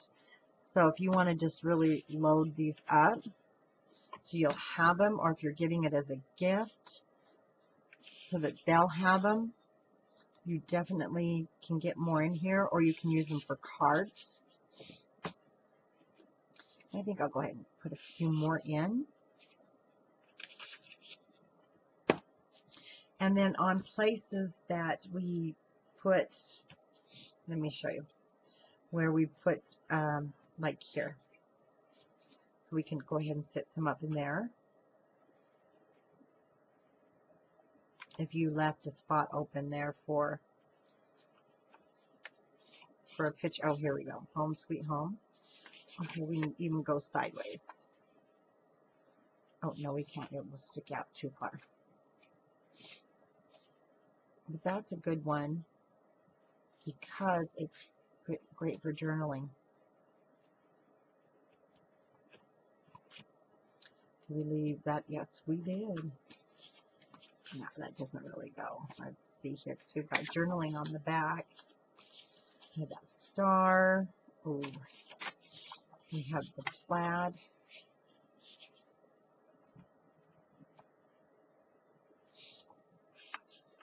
We didn't really leave our bunny open, just his little bum.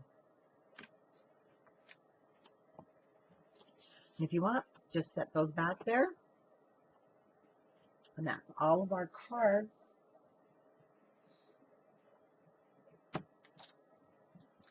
And, you know, I just love this paper. I didn't think I would. I think it was a great choice. Tons and tons of uses for this.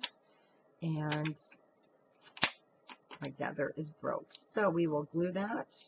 I think we can actually still use it carefully. No. We will save that until maybe we can intricately fix it. Okay, second part. Oh, these will fall out, so let's not put them in there. Second part is going to be the box. And let me show you. So for part 2, do not cut these. So we have these two, and then you'll need some of your 6x6 that we're going to be using, and we will be using some more of these on the box. Oh, there's the home. Let's keep that over here. So we'll use that on the box. So, I mean, we really killed this paper. But you're going to need this and the rest of your 6x6. And I'll see you in part 2 for the box.